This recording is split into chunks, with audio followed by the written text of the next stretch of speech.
brought to you by Dawgz, the hot dog flavored energy drink. Ooh. With a Z? Yeah. The Dawgz. Dawgz. If Dawgz is flavored like hot dog, what is balls flavored like? Both. Oh, damn. I was picturing the dog. The Doge? Doge dog? Such energy. Much jittery. Much drink. Many heart problems. So energized. Oh, it's gonna be one of those kind of shows. All right. So hey, you want to go about in? Boy, I butchered that. Whoop, whoop. Shit. Here, have a dog. It'll get you through the pre-show jitters by giving you actual jitters. All right. Do we want to start this over again? Or, I don't care. I don't know. I don't know. This is pretty good. Maybe start the Dawgz bit over again. Watch, somebody out there will listen and be like, hey, I've got expendable income. Let's make it happen. You mean someone listens to us? What? At least 10 to 12 random people. Yeah, that's true. That's true. Is this including or not including us? Because I listen to our own podcast. Okay, 5 to 6. Just random people listen to us. Anyway, What have we been doing this week? What have we been checking into? I guess I'll start with the space elephant in the room. Star Wars Episode VII gets a title. Oh yeah. I hate it. I don't feel one way or the other about it. Although it's better than like the Phantom Menace or Attack of the Clones. See, Phantom Menace would make better sense if that movie wasn't so crap. Yeah. You know what? I really have no feeling one way or the other. You know what? Most Star Wars movie titles are pretty like cut and dry, like A New Hope and Empire Strikes Back. The Force Awakens is so nebulous and blah and boring, you know? It just Yeah. sucks. It does. I don't know. It makes me sad. I mean, I don't doubt that the movie is going to be... Okay. Try it again. Yes. Reset. Yes, reset. It's going to be a film. Yep, it's going to be a movie. We're going to watch it. I don't think it'll be bad. I think Abrams knows what he's doing, and plus they got all that mouse money going for him. Yeah. I mean, Abrams is under real pressure to like. And I like to think that he is a fan of Star Wars. Who isn't, though? Yeah, true. Hardcore Star Trek people who Yeah. hate Star Wars. Yeah. Well, that's just dumb. I know. That's just dumb. It's people out there for that blood credits. Yeah. But I don't know. I love the fact they went back to practical effects and not such a high reliance on CG. Yeah. Like Attack of the Clones, I'm pretty sure is 99% CG. Well, there were some practical effects, but they like coated over them in CG. Yeah, So but it's like what's the point? none of the clone troopers are real. Yeah. Every single one of them is CG. Yeah. Yoda's CG. I'm pretty sure the only real people in that movie was Christopher Lee, Ewan McGregor, Natalie Portman, and Hayden Christensen. Christopher Lee is the best, though. He is the best. Oh, yeah. That. Have you listened to his metal? Actually, there's a This Exists episode just about Christopher Lee. Yeah. He has a metal band? I highly recommend it. He's a heavy metal singer. Yeah. Yeah. Yep. It's great. Dracula is a metal singer? That is the best. He has a metal Christmas album. Yeah. He has a song called Jingle Hells. Yeah. Oh, it's great. I love Oh, it. man. I might have to put some in, like, right here. Yeah. Show. And here, check this out. I used to be Sauron. That's more death metal, I guess. But He like dresses up like King Charlemagne and talks about murdering Saxons. oh my god, it's historical and metal. Yeah. That's possibly the metalest thing ever. It is. I mean, I think the only thing that's more metal is if you started banging pots and pans. Pots and pans, bang, bang, bang. But that's just me. But That just made me think of that episode of Doug. yeah. You don't remember that one where he makes a song about playing instruments on, or playing on normal objects like instruments? No, I've purposely purged all memories All of Doug memories. Aw. I don't like Doug. I like Doug. Everyone has that reaction when I say that I don't like Doug, and I don't care. I like don't Doug. like Doug. I hate that show. Ah. I don't know why. I just can't get into Doug. Doug was my young adult life growing up. Yeah. I mean, I'm sure if I went back and watched it now, I wouldn't get anything out of it other than nostalgia. But for kids, like, it was a good show. It was a relatable... and it was before, my adulthood tainted my mind to the word, Skeeter. But... It was a good show for kids to relate to. Yeah, well, I mean, I had a dog growing up, and I wrote in a journal I had a crush on a girl that I went to school with that knew I existed, but, that was much beyond that. And I had twin friends. I mean, about the only thing I was missing was the basketball-playing blue friend. I don't know. When I watched it, I was like, yeah, of course I had all that stuff, too. Well, not the twins, but, and the blue guy. But I was like, I'm living this. I don't want to watch this. Yeah. But that was part of the appeal of, Roseanne. Roseanne was, normal people. Until the season where they won the lottery, and then it got stupid. Yeah, and then the end. Dan died. Yeah, well, yeah, the end, Yeah, big reveal. All where everything's different. Writing, yeah, it's all different. Yeah. My life is a lie. Spoilers on the Roseanne finale. She wakes up at the end. Damn. Wish I could do that voice. I'm glad you can't. I mean, I could do a Pee Wee Herman voice, and I don't want to. There's Pee Wee Herman. Yes, news. the Pee Wee Herman stuff. Mouthful of Skittles. Yes, Pee Wee Herman movie. And the fact that the show's coming out on Blu-ray. Oh, sweet. Yeah, have you seen side-by-sides of the what aired on TV and the real stills? Because they shot the entire show on film. Really? It wasn't on video. Oh. Yeah, they went back and painstakingly cleaned up every frame, and it looks like a completely different show. Awesome. Yeah, actually, you know what? You guys keep talking. I'm gonna pull up a picture because it's crazy. My dad has the box set of the entire original series. Well, I do too. Yeah. I mean, I saw the side-by-sides for Batman 66 between the release the Blu-ray release that's coming and what it looked like, and the colors are even more vibrant. I'm pretty sure what retina I have left in my good eye can't handle it. Of course, that comes out in 6 days. Really? I was wondering. Yeah, Batman when 66 is in 6 days. How much is it going to be? Like a buttload? Well, there's the one set that's $200 and something, but you get everything in a crazy Hot Wheels car and all kinds of stuff. Holy crap! Wow. The colors don't bleed and wow. You can make out this whole thing over here. It's almost creepy. It looks like a completely different show. Oh yeah.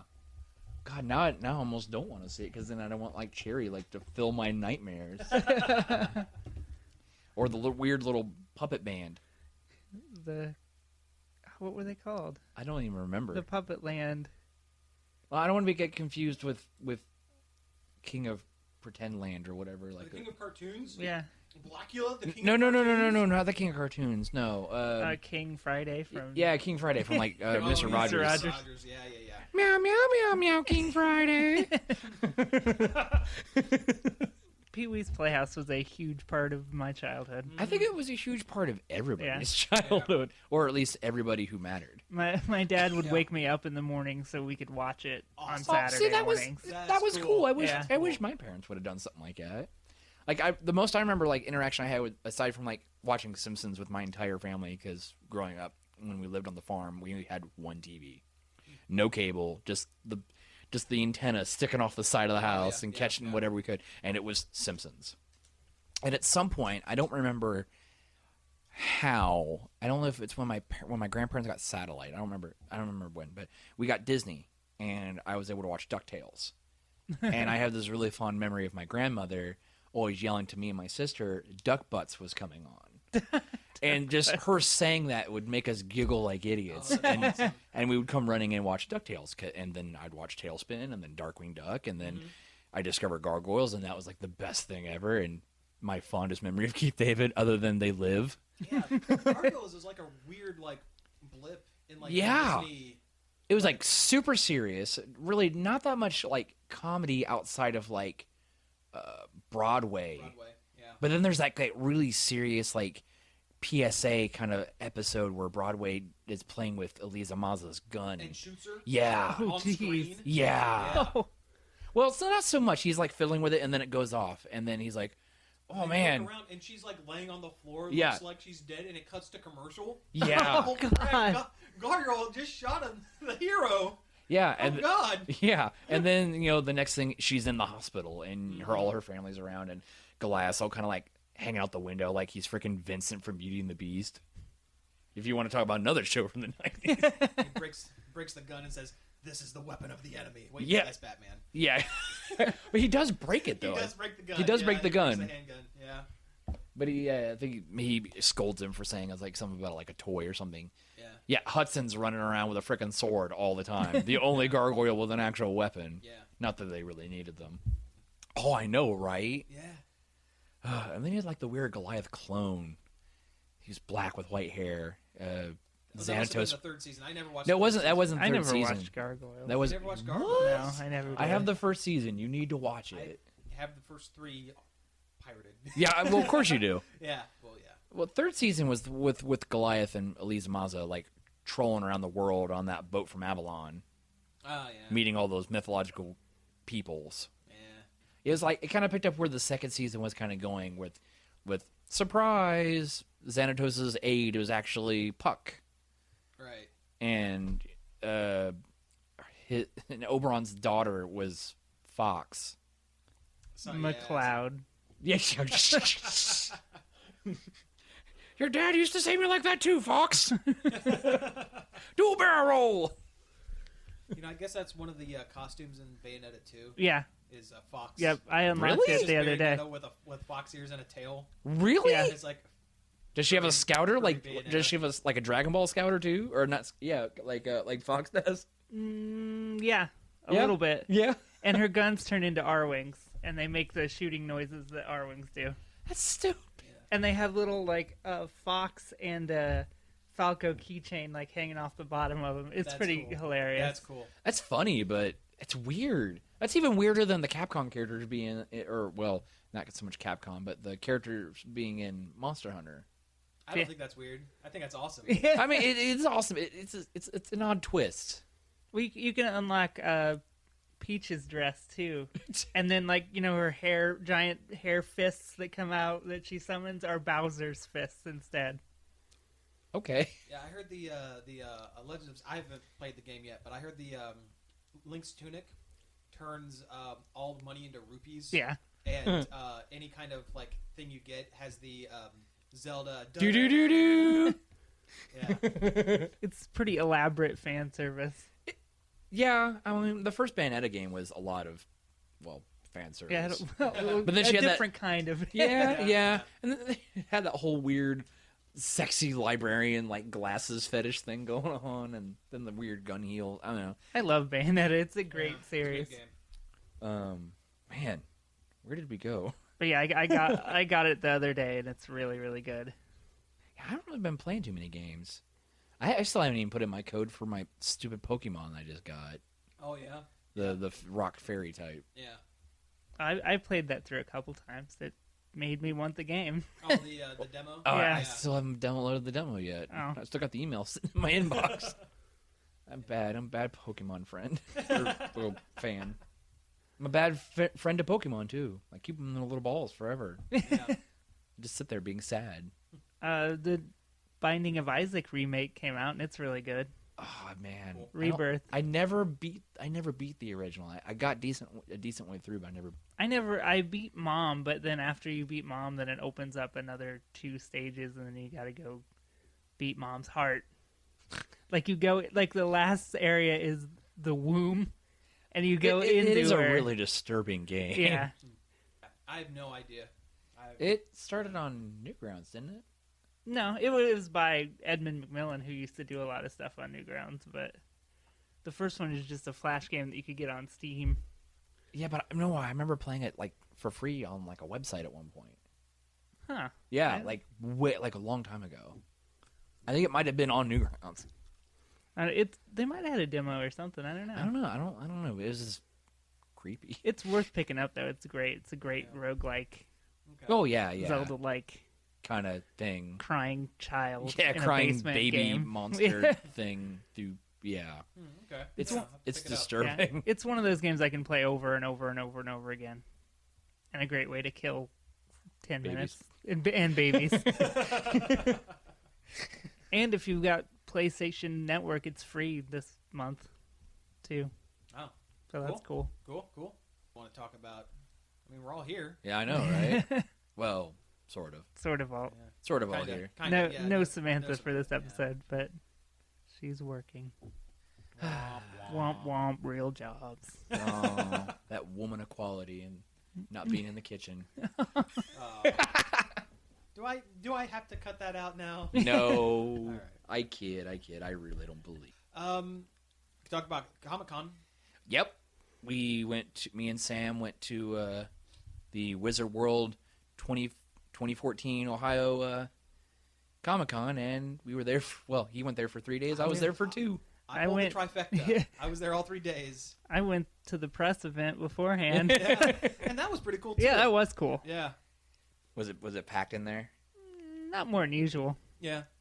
I mean, it was a Thursday night. I mean, so it wasn't like that night that I went and we could barely do anything. No, it wasn't like that. Okay. Yeah. Ooh. No, but there was a pretty good turnout. Yeah. Well, of course, with the celebrities being there and everything. Yeah. Well, yeah. Which you may have already heard. Oh yeah. If you're listening to this, take a minute, go back and listen to our interview with Jason David Frank. He actually turned out to be a pretty cool guy. That was a good interview. I was actually surprised you got a full 6 minutes out of it. Yeah. Yeah, I kind of was too. I figured you would have got maybe like 2. Yeah. That's what we were supposed to get. Yeah. But hey, no one else was coming up to talk to him. I was, Yeah. So the guy he answered your loves question. to answer his own questions a lot. So yeah, it's kind of a bummer we weren't able to get any more. But, yeah. Maybe next time. Whatever. Yeah. Maybe. Yeah. Maybe if they'll be impressed with all the stuff you did, I'm sure, and they'll probably give you I more. hope so. Yeah, they seemed. I was emailing the guy, and he seemed all right with it. He put our links up on site. Cool. Oh, So excellent. So yeah, that's cool. But let's see. Friday wasn't as packed. Friday and Sunday were manageable. Saturday was insane. Oh my god, I had a panic attack, and that's when we went and took our coffee break. Oh god, yeah. I couldn't. Yeah. We were elbow to elbow with everybody, Oh, and geez. I just couldn't take it. It was rough. Saturday was rough. I mean, and I don't like bumping into people, especially I don't like bumping into people in a costume because then I feel bad. Yeah. And I mean, it was just there. And then Josh would just kind of disappear, and I'm like, where did he go? Yeah. Our friend Josh went with us, and he would hang with us for a while, and then all of a sudden we'd look around and he'd just be off. Just take a right turn and just take off the siren song of Discount Comics. $5 trades. Yeah. Hey, $5 trades are great. Oh yeah, it's good. great. It is Yeah. great. I was actually one of the only things there that were priced. I know. Oh my god. Like seriously, like I made this comment to Sam when we were there. I was like looking at action figures and stuff because I always do because that's kind of my thing, and they had action figures there that were $40 that were still fairly new. Yeah. Like Star Wars Black Series, and there was a Marvel Legends Agent Venom, which is still in stores, and it's still relatively cheap. They were selling for $40. Here's an example. Our friend Josh, he went down Sunday with his son, Declan. Okay. And was it just Declan, or did he ended up just taking his? Oh, okay. The one. And while they were there, he bought him a foam Master Sword. Paid paid $25 for it. Yeah, the ones we were looking at. Were the ones we were looking at. He said he sent me a text that Monday or Tuesdays. Goes, just went on eBay, $7, no shipping. Oh my god. Yeah. I might have to buy one of those, but Oh yeah, no, they were really cool. Oh yeah, we were sitting there playing with them on Friday. Oh, yeah, it's great. Sam started saying, "Hey, listen," and I started hitting him with it. Actually, there were a lot of people dressed up as Navi. Yeah, there were a bunch of Link and Navi duo costumes wandering around. Yeah, I think I saw maybe like 2 Zeldas the entire time, Mm-hmm. and one of them 5 or 6 Navis, and one of them was even walking around with a sign that said, "Hey, listen," with like a speech balloon. That was that was pretty clever. That was and good. like there was the one Link with the little Navi fairy glued to the shoulder, glued to his shoulder, and The one Zelda though was the Skyward Sword version with like the ribbons through the hair. Yeah. Mm-hmm. That was kind of nice. I like all the designs in Skyward Sword. They're all really cool looking. Though I did see, and also a lot of girls dressing as Link, but I'm not surprised. Hey, that's great. Link, I mean, yeah. But I was really hoping to see like a Linkle. Yeah. I wish they would have put Linkle from the Hyrule Warriors art book. Oh, okay. There was a proposed design for a female version of Link called Linkle. Linkle. Oh, okay. Yeah, and it's really cute. Yeah. I mean, I think. Did you write an article about it? Or no, I don't think I did. I thought we put something up about it, but maybe I don't remember. It was a long time ago. Yeah. But if you get a chance, go back and look it up. It's really interesting, and the design is it's just really cool to see how it's not just like Link with boobs. It's actually a completely different outfit. That's cool. Who knows? We might see that in the new Zelda, since it's going to be open world and maybe. Yeah, maybe you could choose your. That'd be cool if you could choose your gender. That would be cool. Because I mean, it wouldn't matter one way or the other. Well, yeah, exactly. But your mic die again? Yeah, I think my mic died again. That's all right. I'll just talk real loud. How about that? That'll sound good. We'll get there. We'll get there. Though in the Wii U Zelda like trailer video, whatever you want to call it, when he's getting chased by that monster thing through the meadow, it just reminds me of the boar god in Princess Mononoke that's possessed by or it's infected by the iron bullet when he originally curses Ashikaga in the beginning of the movie. I haven't seen that movie in a long time. Man. Junior high long, and I don't remember it very well. I love Studio Ghibli movies. But anyway, there's this part where the monster is chasing through, and it reminds me of that scene, like, exactly. And it's just like, I can't wait. I mean, Zelda's have been kind of open world, but for one to be, like, kind of truly open world, it's like, boom. And plus, it's like playing an MMO without having to worry about stupid people. Yeah. Well, yeah, exactly. Yeah. But no, going back to the con. Yeah. Too many panels. No. Because we were busy taking pictures all day.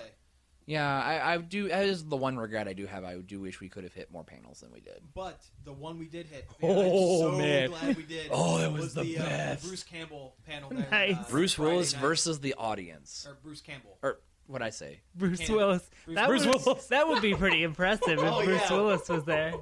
It would just be standing up the podium for an hour. Fuck you.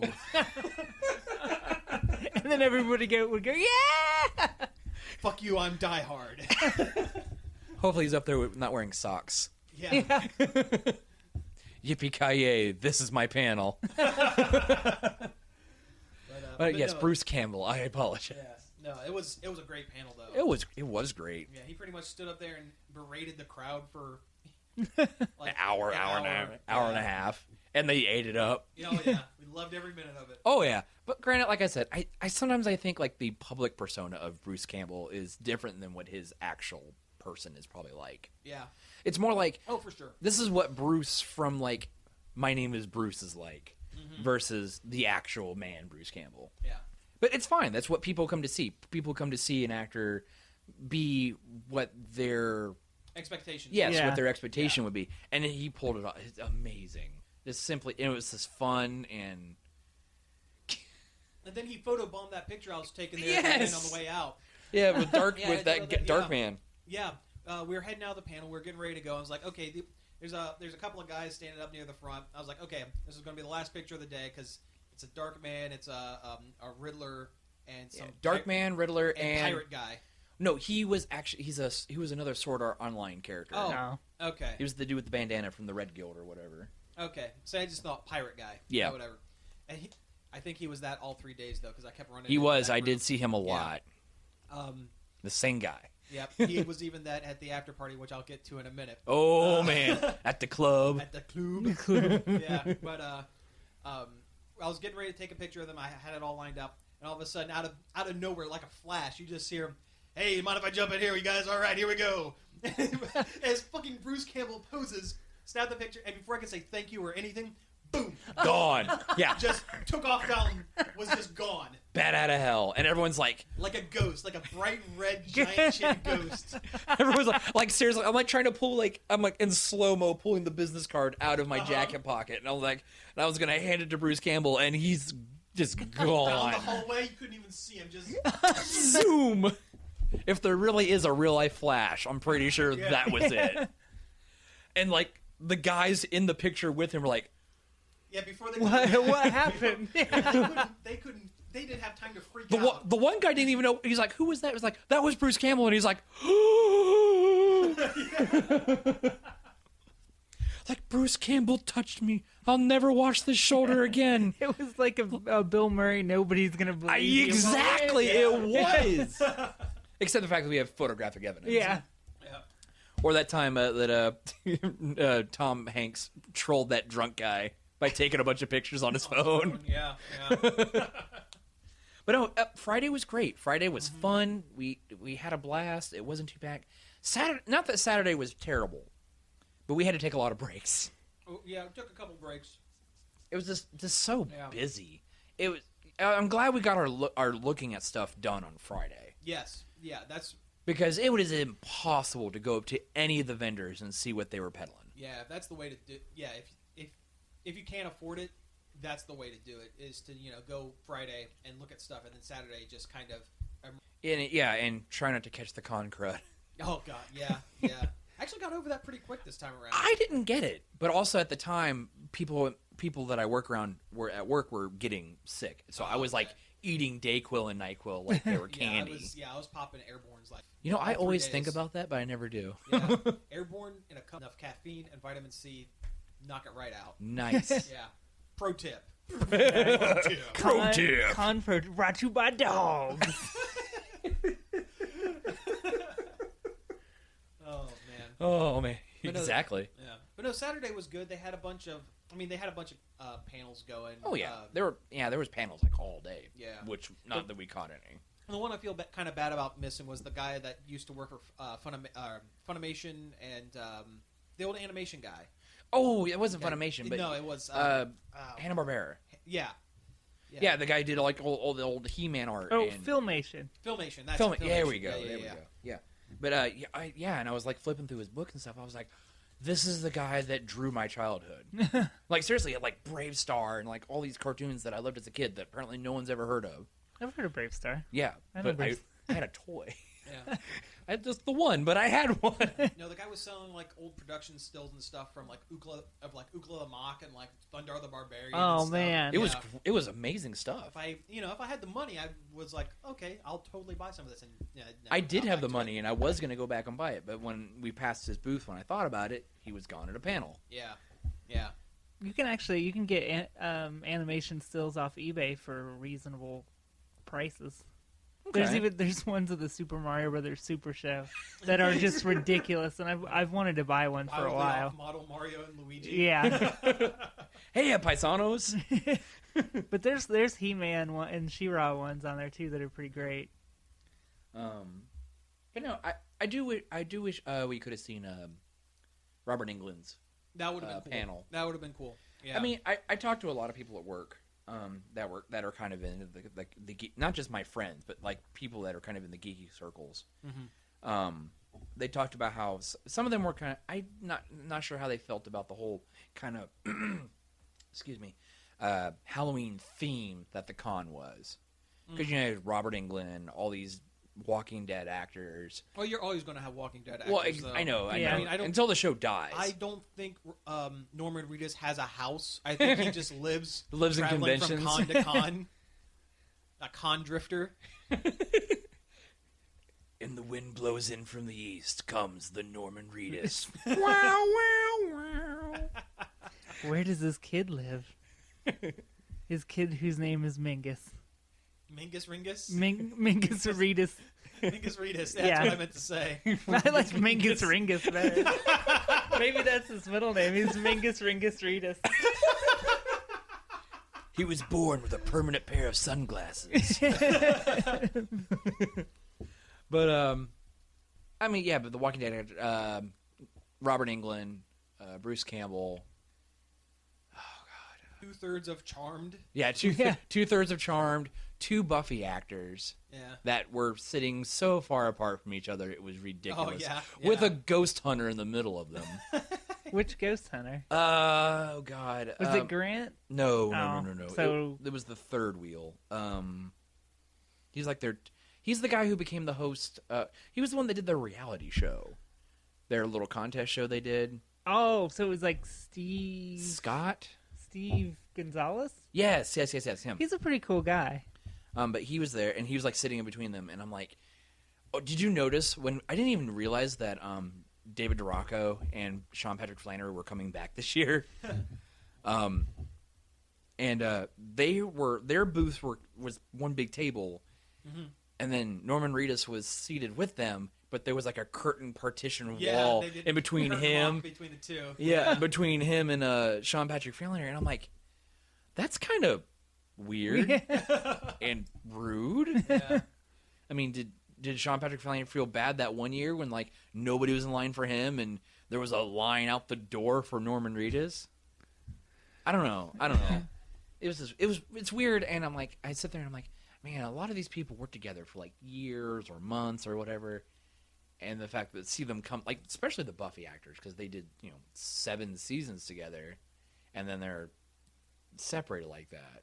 Yeah, I don't know. It's weird. Yeah, I agree. But again, like the whole experience is good. We saw a couple of the professional cosplayers at their booths. Yeah, it turned out that that one of me and the White Ranger. Oh yeah. She was a professional cosplayer. I had no idea. Just thought she had a really awesome costume. Yeah. Who? I don't remember her name. Off the top of my head, yeah. I mean, I could go back and look it up, but if only we had like some sort of internet device. Yeah. Yeah, I'll look it up real quick. That's all right. I'm disappointed there was no Ivy Doom Kitty this year. I was kind of about that. Yeah. She was at Stan Lee's Comic Kazi, which was going on at the same time. Well, yeah. She was there last year, though. Yeah, I didn't get a picture with her. I was very disappointed.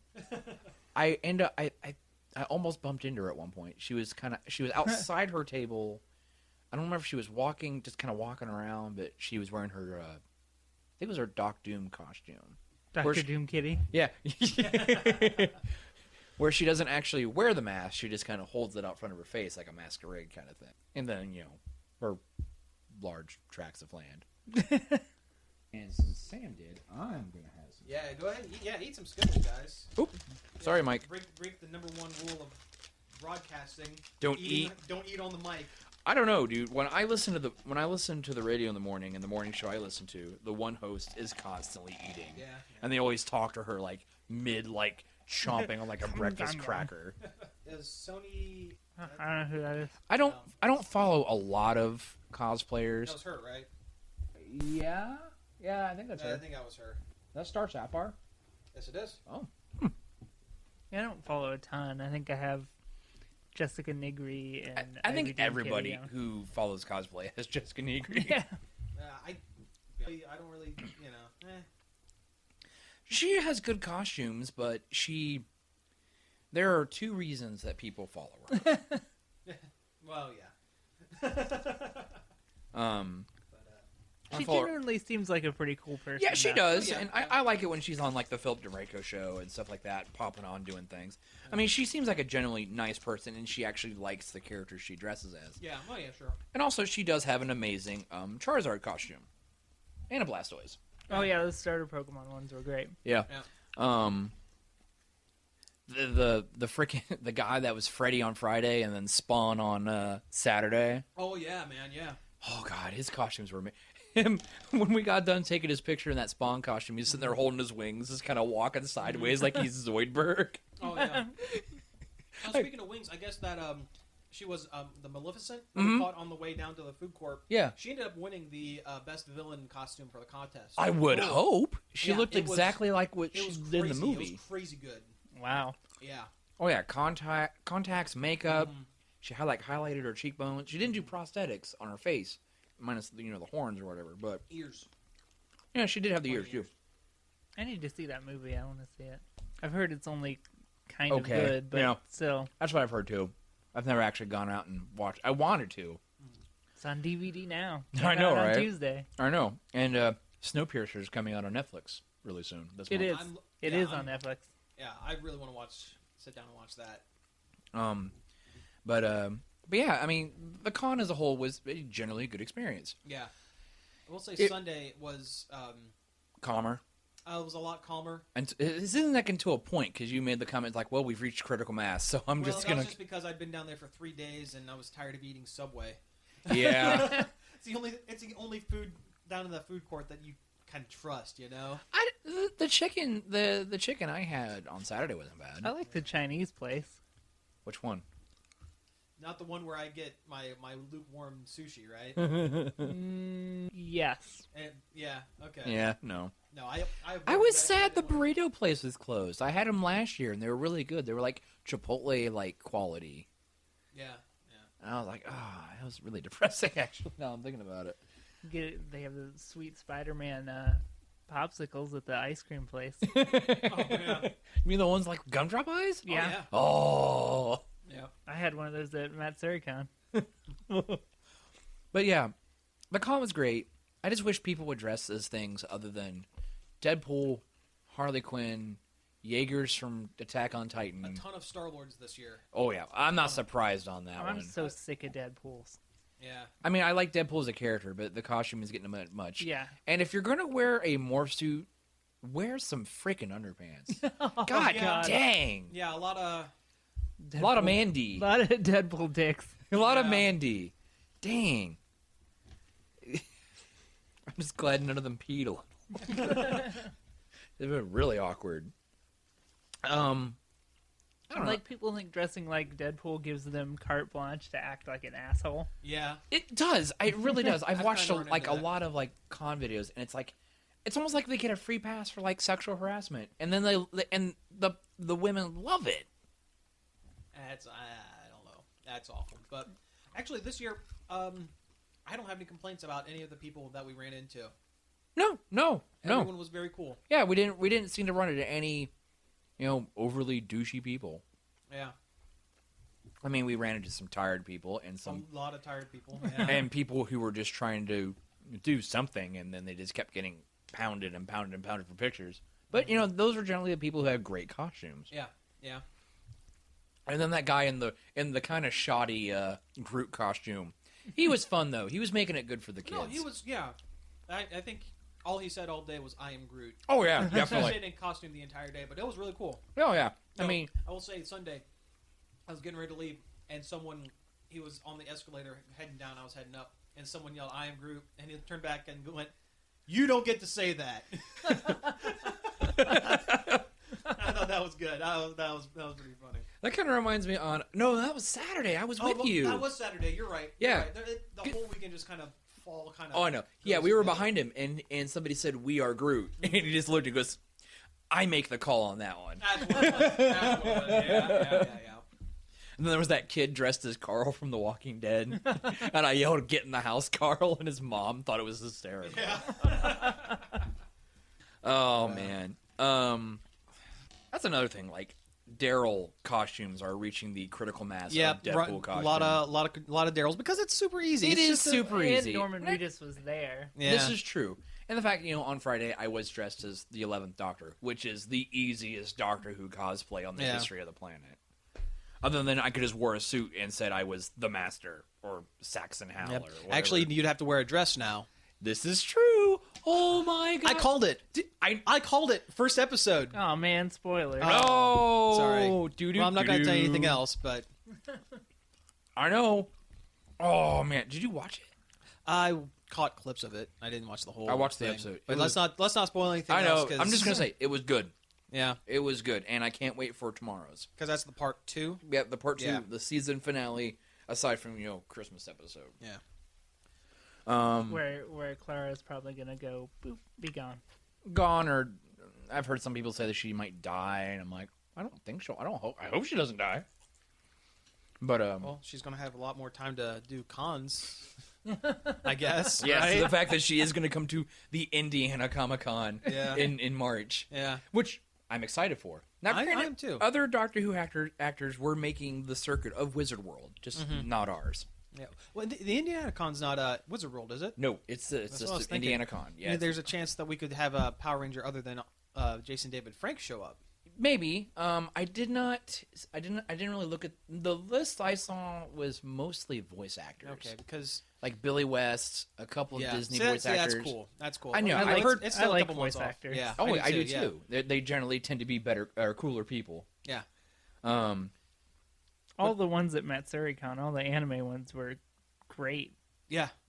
Yeah. I mean, I do wish I would have pick went a with you single guys on that one out of the bunch, but yeah, they were all good. But no, I mean, Steel City here in about a month. Austin St. John's going to be. I saw that. And that's like 2 hours away, but I can't. Yeah. do it.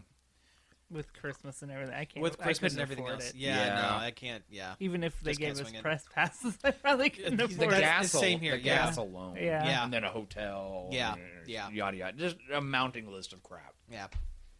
But and what else? Was there anything else from the con? That after thing was. Oh yeah, the party. Tell us about the club. That was well. Yeah. There's really not much to tell. It was weird. I mean, you get a bunch of weird 21-year-olds in costume dancing around. That was kind of weird. There was a Was it like a homecoming? kinda, yeah. A lot of grinding and just awkward stares. Yep, pretty much. Well, there was a bar up top, and for a while, I thought that was it. And there was like, well, it's just a smattering of people. As when I sent you the message that there was a sad Batman sitting in the corner drinking a beer, I was like, this seems accurate. The Clark Kent There was eating a Clark Kent eating a panini at the bar. Yeah, yeah. from Panera. Lois. But no, I found my way downstairs, and it was weird. It made me feel old, but I was luckily able to crack some wise with some other just kind of whatever people who were there. So yeah, so that was cool. I mean, it's not like you had a terrible experience. No, it was a good experience. It was just Weird. It was just weird. Also, we've never really been club people. No, oh God, No. Whatever. But no, talked about everything. I don't know. I think that's a Did we really talk about? Well, we talked about the cost of merchandise. yeah. The fact that the tickets jumped from $35 to $50. That is something I'm not happy about. No. And I understand they're getting some big actors in now that Wizard World took over Mid-Ohio-Con, but there are a million Wizard Worlds across the country all year. Yeah. I think they can make it to where it's not $60 at the door. You know what? I was okay with when it was $40. I mean, I was a little grumpy about it, but that was something that I would pay for one day and go, okay, you know what? This is a one time a year thing. $50 50 to 60. 60 at the door is ridiculous. It's ridiculous. Yeah, you know that was the whole reason that me and my wife didn't go, because it was going to cost us $125. Yeah, it's. I mean, that's just to get in. That's not even to buy anything. Yeah. Seeing it doesn't even get you any kind of special privilege. And if you're coming from out of state, I mean, you got to find a hotel. You got to find pay for parking, a whole 9 yards. Now, the parking garage with the skywalk, that was great. Oh yeah, that was great. Yep. I think I ended up paying for all 3 days less than like $15 because Friday and Sunday it cost me $3, and Saturday it was 10, I think. Well, Friday was 10. No, Friday was 3. No, Friday was 10. Friday was Friday was 10. That's right. Saturday was 3. That's right, and Sunday was 3 too. Because we were really surprised at how cheap Saturday was. Yeah. good Had on to you, walk like a City mile, of Columbus, for having good parking near the convention center. That was cool. And all 3 days parked right up next to the crosswalk. So right where the skywalk was. Yeah. Except for that open part where the wind blows through. And Jeez, yeah. It was a little cold. That's right. I had my Green Lantern bomber jacket on, so I was feeling pretty good. Yeah, and on Saturday I had my leprechaun tights on, and I was freezing my lower half off. Yeah, that's right. You were a leprechaun. And I got hit on by a steampunk vampire cougar. Yeah. When I was trying to go to the bathroom. Oh God! Oh God! Yeah, when I said, hey, I'm gonna go hit the bathroom. Like, you gave me your camera. Go, if you see those judges, take their picture. Yeah, the judges. The Judge group. Yeah, and it was that one that was hanging out by that little podium all day. Oh yeah. Where we took a picture of the Matt Murdock and the Cyclops. And all that. Yeah. She was hanging over there, and she was like, "Hey, mind if I get a picture of the leprechaun?" And I was like, "Oh yeah, sure, why not?" And she puts her arm around me, and she goes, she's looking at the camera, and she goes, "You think if I bite him, if he bleeds green?" I'm like, "Oh man." I had a similar thing with the Lesser Maleficent that my Facebook photo is. Oh yeah. She made some comment. Yeah, she made like yeah. Yeah. So yeah, no, yeah. Hey, at least she was pretty. At least she was. That's very true. I totally agree with that. Nothing against the steampunk vampire, but she was a little above my age grade. I see. But all in all, it was a good time. It was a good time. Good costumes. Yeah. If you just go to look, there is a lot of stuff to look at. Yeah. Some of it's organized, some of it's not. Like the one tower of action figures where it's just kind of like. Well, the trick is if you're going to specifically buy stuff, go Sunday. Yeah, not as many crowds, and everyone starts marking down their stuff because they don't want to pack all their stuff back up. Yeah, I mean that's pretty much the adage to anything. That goes for booths as well as artists getting prints. I didn't get any prints this year because you know what, I don't have. Well, one, I don't have really the money this year. Yeah. But two, you know, I don't know. I have enough prints that I haven't hung up yet. Put them all over your house. That's true. Yeah. Well, that was something I was going to get to at the end of the show, but yeah. We'll get there. We'll get there. But didn't get really any prints. Really only picked up some back issues to fill in my hole. There was like one booth of comics, like just legit comics, one or two. Yeah, and that's something that kind of bothers me. That's kind of weird. It's a Comic-Con with virtually no comics. And this has been happening it's been getting less and less for the last couple of years. I remember going 3, 4, 5 years ago, and the thing was like 90% comics. And you can get like 10 cents an issue, 25 cents an issue. You know, 10, 12 for $1 sort of thing. And that was great. That was the heyday, man. I would go and I'd come back with stacks like this, and that's where most of my back issues came from. This year, I was like one booth, a couple booths. One of them was like super, super expensive, like crazy rare ones. Like I could have picked up a copy of Fantastic Four, This Man, This Monster, like the classic cover to hang, if I wanted to drop $50 for it. Ridiculous. I saw the fact that they had the original Detective Comics with the Batman. Yeah, with the Batman. Yeah, for $2,400. Yeah, actually, that's not a bad no, price for that. It's still stupid expensive. Oh yeah, it's not a bad price. No, and the Action Comics #1 goes for like $7,500. Yeah. Cincinnati Comic-Con that I went to, they had a ton of comics. Really? Yeah. Now, granted, this is a different con. Yeah, this isn't Wizard World. Yeah, it's Cincinnati that's Comic a Expo. I've heard a lot with Wizard World cons is that they're starting to lean away from the comics and have more celebrity stuff, like your trying to match San Diego and New York. Mm-hmm. Because they're almost all media. They're almost media cons. Yeah. They're not really pop culture. Pop culture. Yeah, it's pop cons. Yeah. Now, granted, a lot of vendors will. Now, granted, the vendors who come are actual brands that come. Yeah, like true. Hasbro and things like that will sell you an exclusive. That's true. That's very true. But at the same time, that is San Diego, and you got to make a big of a trip to get there. Yeah. Which is for us anyway. Yeah. And to be honest, I don't think I ever want to go to San Diego. It seems seems too daunting. It seems like too many people and too much stuff. It seems too expensive. I do and I don't. I want to go. I want to experience. I want to be like in the heart of like the nerve center. But at the same time, nerd mecca. The nerd mecca, yeah.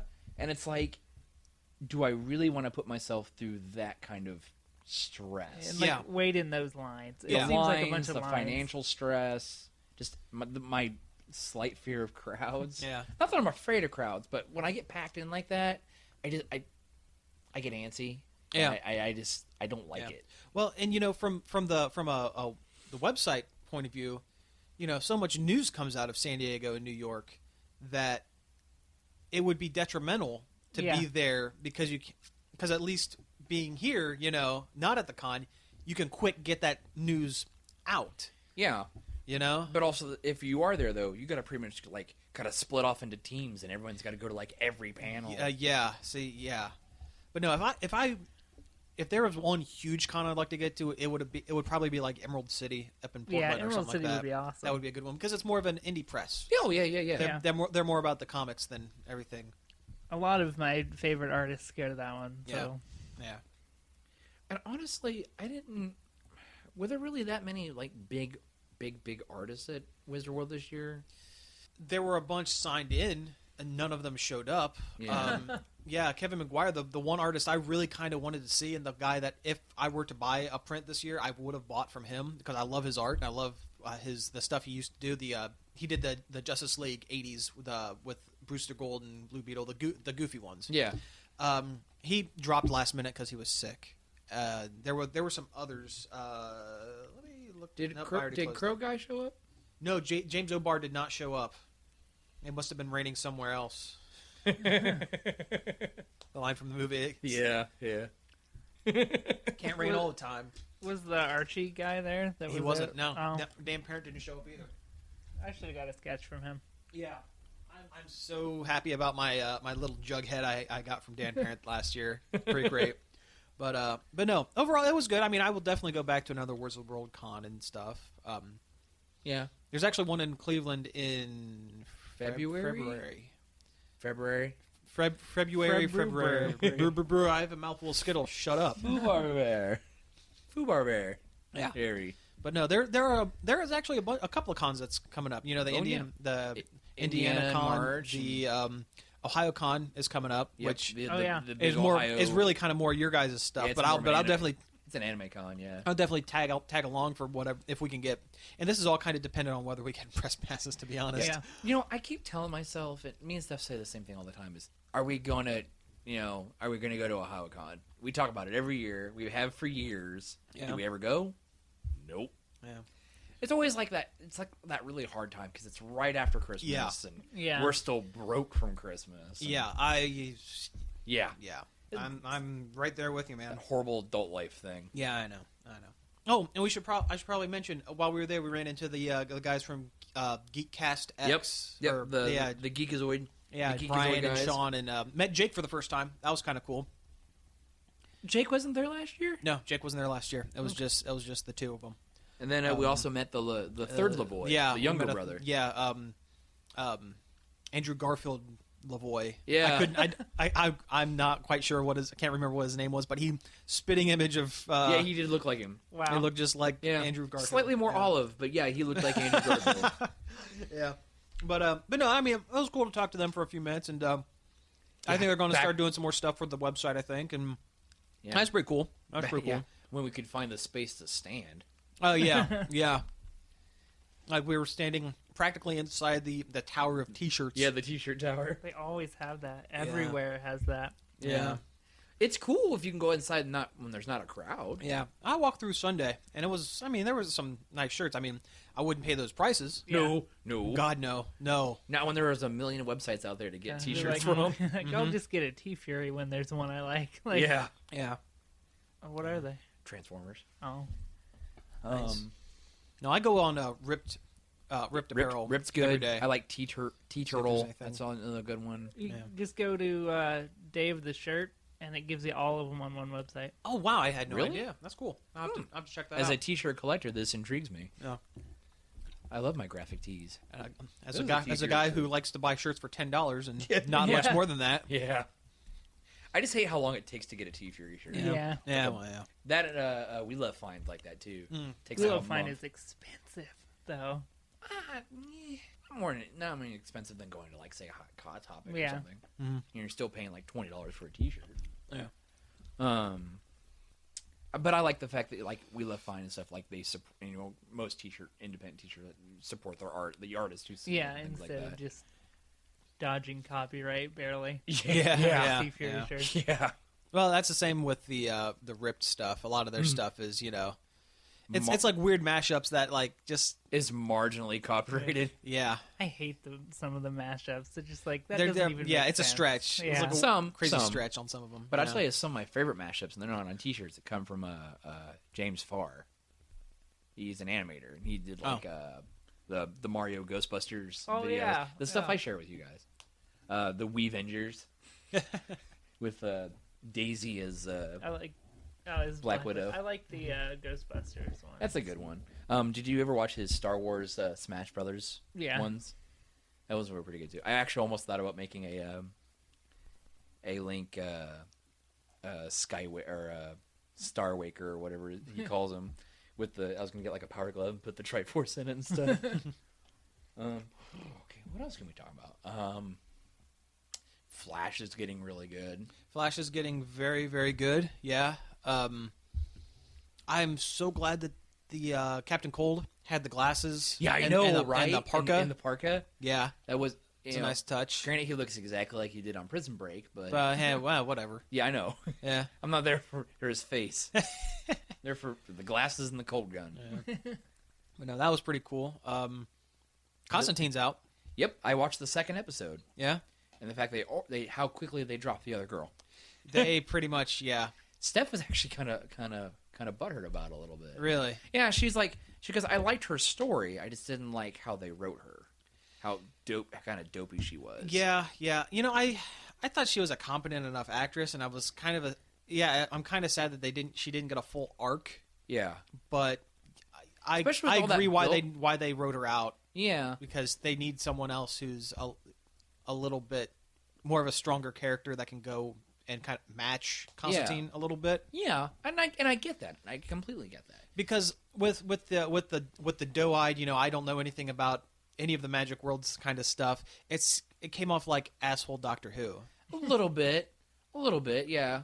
The fact they opened up all this thing about, like, you know, how Constantine knew her dad, and her dad only, you know, she thought he's been dead for years, but he only died like last year or something like that. Yeah. Oh, that's yeah. There was so much there they could have went with, but they end up not.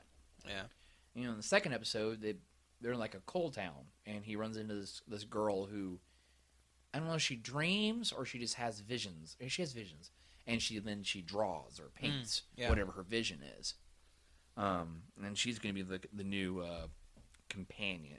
Oh, Zed, right? Yeah, Zed. Yep. Yeah, she's from the comics. Yep, she's actually a character. Yeah. Yep. Yeah. Yeah, you barely see like Taxi Guy for like 2 seconds in the beginning of the Oh, episode. really? Yeah. Yeah. Chaz. Yeah, I think that's his it. name. I'm not really too familiar with Hellblazer as much as I. Yeah, and that's same here, and I think that's why I'm able to kind of enjoy the show a little better because I mean the people. If I were a diehard Hellblazer fan, I probably would hate the show. That's kind of the consensus online I've gotten is that, you know, if you're really familiar with this more than anything else, if you're familiar with the character, yeah, comic, yeah, yeah. Source material. That's the word I was thinking. thinking. I imagine it's probably like a really like a whitewashed, like made for network TV version of it. Like, yeah. If you're expecting to get the same thing as the comics, then you're delusional. Right, because the Hellblazer comics, they were the Vertigo, like the adult line. The DC kind of harder edge. Yeah, they were he was outside of the main DC continuity for a reason. Yeah. Yeah. But I saw how they got around his chain smoking, and I kind of liked it. They just show him from behind, right? Yeah. Well, in the one shot you see from behind, and you see smoke come from like where his face would be, and then it cuts to something real quick, and then you see him like you don't see what he's stepping on, but you see him like stepping on something. Yeah. And then at one point he takes a cigarette out and he puts it in his mouth, and then somebody starts talking to him, and then he doesn't light it and he has to take it out. Well, it's like the first episode where he's sitting in the bar and he's sitting right next to an ashtray with a half done cigarette just sitting next to him. Yeah, and it's like, okay, this is it. You see, connect 1 A and B, 1 and 2. So stupid. It is, but you know, standards and practices. It's network TV. Yeah. Network TV. Yeah. Even though I'm pretty sure I could have sworn I've seen other people smoke on TV before. Not network.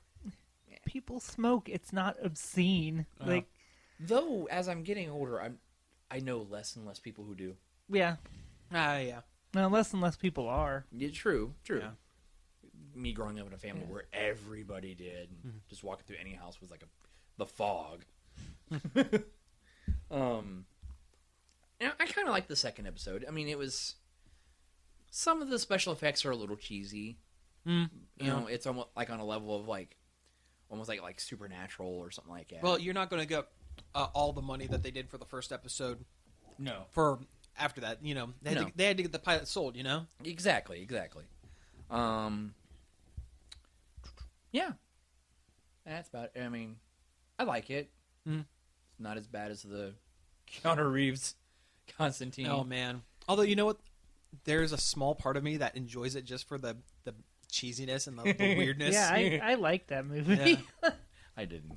Actually, I never. Speaking of Keanu Reeves, have you heard anything about John Wick? I've heard good things, but I haven't actually, actually talked to anybody who's actually seen it. He's like a ex-Russian, or he used to work for the Russian mob, and his whole like a hitman. He was like a hitman who was completely devoid of any emotion, and he got out because he fell in love, and his girlfriend died, and I guess she was like sick or something, and she bought him a puppy, so he could put all of his love into this puppy. Well, the Russian mob kill his puppy. And within the first bits of the movie, and apparently with this guy, if he's not filled with love, he's filled with rage, and he just spends 2 hours shooting people. That's it. There's no other plot. The mob killed his dog, so he is going to shoot everybody. So it's Taken. Pretty much with a puppy. Taken with a puppy. Yeah, and I've heard people say that Keanu Reeves does an excellent job as a remorseless, emotionless killer because he's emotionless. Because there's nothing to him. It's like the perfect role for Keanu Reeves. Whoa! You killed my dog. You medieval dickweed. wrong character, but yeah. But no, they're working on that too. Yes, I know. Bill and Ted 3. Yep. I'm not sure how I feel about it. I mean, part of me is like, cool, awesome, and they've been in contact with the original writers, and Alex Winter. Yeah, Alex Winter, and he directs documentaries now. I read that. Yeah, he directed a documentary on Napster. Huh. Yeah, That's actually a name I haven't heard. I've actually in a heard long it's time. I actually heard it's a really good documentary. It's on Netflix. I haven't had a chance to sit down and watch it, but I'm going to. I watched a really good documentary the other day on Netflix, The American Scream, and it's about people who build walk through haunted houses in their homes. Oh, I've heard about that. It's cool. Really, really good. Cool. Like people who live and breathe Halloween. Yeah. Kind of stuff. Steph watched a documentary the other day, and I watched 10 minutes of it, and I cried terribly. Oh, is it that Dear Zachary? Yes. Yeah. I haven't made it all the way through that. Oh, God, don't watch it. I don't know. It's good, but don't watch it. Yeah. It will rip out your heart and stomp on it. Okay. Whew. But back to the geeky stuff, because that was really depressing. I still haven't watched that documentary you gave me.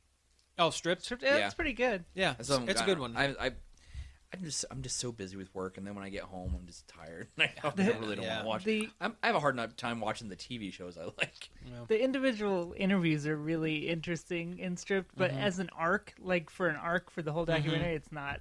There's not much of an arc. There's not much of an arc, yeah. It's basically webcomics guys going, everything's great, we're making money, and newspaper comic guys going, I don't understand how they're making money. That's pretty much it. But it's worth it for the interviews with all the different people. It's really interesting. Yeah. Was Evan Hobbs Bill Watterson? Yes. Is he in that one, or is he? There's audio. There is a short audio interview with him, and he did a poster. Okay. I was wondering if that was the same thing he worked on that everyone blew up on the internet. Yeah. That was Okay. Yeah. Yeah, he crawled out of his rock, his cave in central. Is he live in Ohio? I think he lives in Ohio. I've heard somewhere. That. Yeah, in the wilderness. He's probably hiding down an old man's cave and hugging hills or something. Yeah. He has Calvin and Hobbes cave paintings everywhere. He has a Unabomber style cabin in the woods.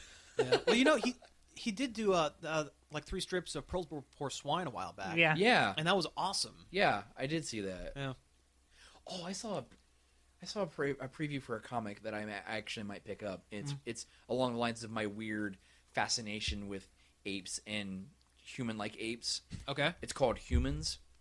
It's like a 70s exploitation style. I heard about this. Yeah. They're like a motorcycle gang, and they're called the Humans. But it's like Planet of the Apes style. Oh, sweet. They're like ape motorcycle bandits. That's pretty cool. And it's in a style of 70s exploitation movies. Yeah. I really want to read it. I'm kind of stupid excited about it. When I still owe you $2 for it, but picking up that Marvel Apes to trying to flesh out my collection. Bucks, that's right. Yeah. Yeah. I'll probably get that back to you tonight for Bad Movie Night. Oh yeah, are you going to Bad Movie Night? Yeah, I'm gonna go. Oh, very cool. Yep. I'm going to see my sister at about 4:00. Okay, that's cool. Probably not going to be leaving town till 9:30, 10 anyway. Good. I could probably get a nap in and not fall asleep during the movie. Awesome. Is Kurtley coming? Is Kurtley coming? I don't think Kurtley's coming. Okay. We're meeting. I know Josh said let's talk about this off air. Yeah. All right. Yeah. But yeah, it just looks really fun. Oh yeah, we're in front of Mike. That's right. This isn't just a conversation where we're talking loudly. But no, it looks really fun, and I'm getting. Don't get me wrong, I still like my mainstream comic characters like Batman, Thor, and things like that. But I think I'm getting more drawn toward like more and more. I've always liked indie comics, but like they seem to be more interesting to me now. Yeah. I agree with that. Like Princess Ugg, and though I did see that Marvel's gonna be doing Star Wars comics again. Yeah. Yep. Because I have the rights back. Yep. And Jackson, the giant green rabbit's going to be coming back. That cover's great. I kind of want that. I almost want to frame it. Yeah. I like it so much. It's stupid. I can hear you breathing. That's pretty much how they do it. Yeah. And you got like Luke like looking back at Vader like shit, and Vader's like. Yeah. I picked up Peter Panzerfaust. Peter Panzerfaust. I haven't read it yet, but apparently it's Peter Pan in World War II. That sounds actually awesome. That sounds kind of cool. Yeah. I love that. I love that alternate history kind of crap. Yeah, I like that. It's like what's that one with the Nazi mice? Mouse. Mm-hmm. Yeah, there's Mouse. And I also really like Mouse Guard. Yeah. But I think that goes back to the fact that I'm a huge fan of Redwall stuff. And I always... Speaking of alternate history, did you see the trailer for Project Steam, that 3DS game? No, I didn't. It's like a strategy game like XCOM. Okay. By Nintendo and Intelligent Systems, the people who do Fire Emblem. Okay. And like all the characters are either from history or from like old fiction. Like it's a group of characters fighting aliens led by Abraham Lincoln. And so is it kind of like a League of Extraordinary Gentlemen kind of thing? Yeah. Okay. And like the one guy is Henry Fleming from Red Badge of Courage. There's a lion man who's apparently the Cowardly Lion from Oz. Yeah. Okay. There's a Native American girl that's Tiger Lily from Peter Pan. Oh, okay. Wow. Tom Sawyer and John Henry too. Huh. Like in a tactical strategy game for 3DS. Interesting. And it has a Silver Age comics look to it. Oh, that's cool. Okay. That's cool. I'm intrigued. I'm going to go look that one up. Plus, it sounds kind of steampunky. And I love that kind of crap. It's steampunky too. Like your movement energy is based on steam. Like you have a steam meter. Nice. But it looks really cool. They announced it at E3, and I didn't pay that much attention to it then. But that last Nintendo Direct they did the other day, they had a whole bunch of stuff on it. I'm like, okay, I'm really stoked about this now. Stoked. Oh, Steam. Yeah. Hey, let's talk about that Nintendo Direct real quick. Okay, that's fine. Yeah, that's more your good guys' stuff, thing, right? Yeah, the Zelda Majora's Mask is coming to 3DS. That's what I'm really looking forward to. It's my favorite Zelda game. Really? It's my favorite 3D one. Huh. Yeah. But my favorite overall Zelda is Link to the Past. Yeah. See, I like Majora's Mask because it was so different. So different from the standard, gameplay. Yeah, it was mostly with the about the 3D, mask. and you have to do the repeating quests and stuff, and you have to. You can only get so far in a quest on one day, and then It's go so the next back in day. time and do it again. dark and foreboding too. A little bit, yeah. The tone was way different as well. Yeah. Yeah. It's a good one. It's really good. Mm-hmm. No, I'm not saying it's not bad. It's just of that era. I think part of it is just more. I'm more of a Ocarina of Time kind of guy. Yeah. But also that game was more epic. Well, yeah. I'm not a huge Ocarina fan. I liked it. Do you think they're going to add more stuff to the 3DS version? I'm sure they will. They didn't add a whole lot to Ocarina. I'll bet they don't add a whole lot, but there will be some new stuff. Some new stuff. Okay, or some cool. stuff that was maybe kind of janky, they'll streamline a little bit. Okay, cool. Like the water temple and yeah. Okay, because I remember in Majora's Mask the getting the 4 jar from the beaver race was so ridiculously hard. It took me like a day to try to get that one. That was ridiculous. I just remember how scary some like those mask animations were. Oh yeah, where it's physically sounds like it's hurting him. Yeah. It's kind of rad, like Oh, yeah. in, it's in a really rad. dark way. Yeah. It's kind of rad. The Deku mask. Yeah. Yeah. Like the first time you do that, you're just like, oh my god. Yeah. What have I done? Yeah. Poor Link. But did anything else come from that? There's a lot of amiibo stuff, Okay. which are those little Yeah. Skylanders figures. They're going to work for just about every upcoming game. Really? And even the Smash Brothers ones will work in other games, so it's not just for so you Smash don't have Brothers. to buy a whole bunch of I'm not going to have 1,000,000 Mario amiibos for each game. Right. Okay, that's cool. That's good. I mean, the sculpts look pretty good. They're from a actually- collector standpoint. They're actually not as good as those production shots Oh. looked. Some website, I think Polygon or something, had pictures of the actual production ones, and they're still good. They're about as good as the Disney Infinity ones, which are pretty good. They're pretty good. I Yeah. must say, I really like the Disney Infinity ones. Yeah, And but- they're a lot bigger than I actually I have them sitting on my table, and I'm like, these are bigger than I expected. But they're not those ones they had. The pre-production ones were amazing. Oh well, yeah. Of course, they're always going to put their best foot forward. Yeah, I saw a video of what's the Pro Jared? Is that a guy? Yeah, that's a guy. That's a guy.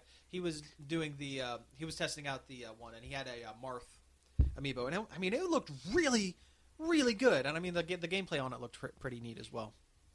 But they they'll work with Mario Kart 8. Oh, they will. Okay. Where each one that you put on there unlocks a costume for your Mii of that character, so you can really? your Mii can dress up like Captain Falcon. Oh, nice.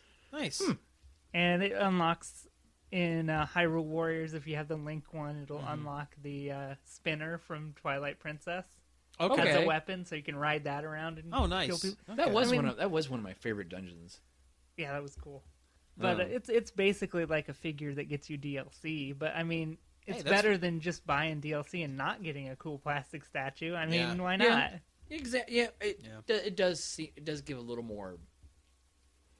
The sting's not quite as bad, Yeah. but also we are collectors and we like to put useless Yeah, junk oh, in our I would- house. Oh, yeah, physical. Yeah, I physical would stuff. buy plastic figures of Nintendo characters if they didn't do anything. This is true. I think we all have bought Yeah. plastic figures of I mean, Nintendo I've got a characters. I've got a Babam candy thing on my desk just because I liked it. I have a tiny Wario sitting in my room. Yeah, I have a Wario and Waluigi floating around in my car. Or the Kinect ones? No, they're Okay. little plastic figures. Oh, of them. okay. See, I have the Kinect's Wario, and there's a Kinect's Waluigi blind bag that I've been trying so hard to get, and I can't get it because I keep grabbing Luigi. By Nobody mistake. wants Luigi. Nobody wants Luigi. It's not the year of Luigi anymore. Yeah. Luigi. There was an interview with Miyamoto talking about what they want to do with Amiibo, and they're going to do cards. They're going to be near-field communication cards for Oh. playing card games. Oh wow! So I don't know if they're going to do a Pokemon thing or something completely different. I could see them doing that. I can see them adding those into the next gen Pokemon card kind of thing. Yeah, but I mean that would be cool. Because they're going to be that game's coming to the iOS, right? It is already. It is already. See, I don't have an iPad, and so there's no point in me playing it on my Phone. Yeah. Plus, I don't think you can. I think you have to have iPad, yeah. which I have one, but it's an iPad 2, so it's too old to work with. Oh it. yeah. Same with Hearthstone, I think, which I would play Hearthstone on there. I like Hearthstone. It's actually. I like it too. I mean, it's the Warcraft one. Yeah, I never have Warcraft time to one. play it, and when I sat down to play it, I'm like, I'm not gonna like this, and I did. Well, there for a while when my buddy got me into the closed my buddy got me into the closed beta for it, I played the crap out of it. I haven't logged on in a while, but there for a while I was pounding the crap out of that game, and it's fun. It's easy. Yeah. The animations aren't bad. The voices and the sounds aren't too bad. I mean, it basically plays like the old the Warcraft card game that actually existed. Okay. Kinda. Yeah. Which I Okay. used to have a crap ton floating around Yeah. until Origins last year when Troll and Toad would not buy it from me. Oh, really? Yeah. No, my card gaming began and ended with Magic back early high school, and that was it. You should download it though. It's I worth should? playing. It Yeah, really it's is. And fun. it's not that big of a download either. Yeah. Okay. I mean, it's free to play, and Well, Yeah. free. I like that. and you gotta spend your in-game cash tokens to buy card packs, but it's really easy to rack those up in the game. Oh, Yeah. okay. And the game's just fun to play. Yeah. so- Okay, because I remember playing the was it the Justice League Injustice Gods Among Us iOS game where the characters were bought by getting cards. Yeah. But you had to grind it out for forever to get any kind of in-game currency and it without buying it. And it didn't play very well. It didn't play on the phone, and like you only had like X amount of like level games you can play per day, and you had to win so many to get like a coin, and then a new character costs like 50 coins. You end up having to play for like 6 months just to unlock freaking Martian Manhunter. Yeah, I'm not bitter. It's like the Eternity Splinters in Marvel Heroes. Oh, you can use those to buy new heroes, but it costs like a couple hundred, and when you play, you get one every 20 to 30 minutes. Jeez. Yeah. So you can't darn that free to play system. Yeah. You can get characters for free, but only if you're like a kid that has nothing but free time. Yeah. The heroes run a little expensive in Marvel Heroes, but usually it's worth it. I mean, I bought Star-Lord and I've enjoyed what little I played of it.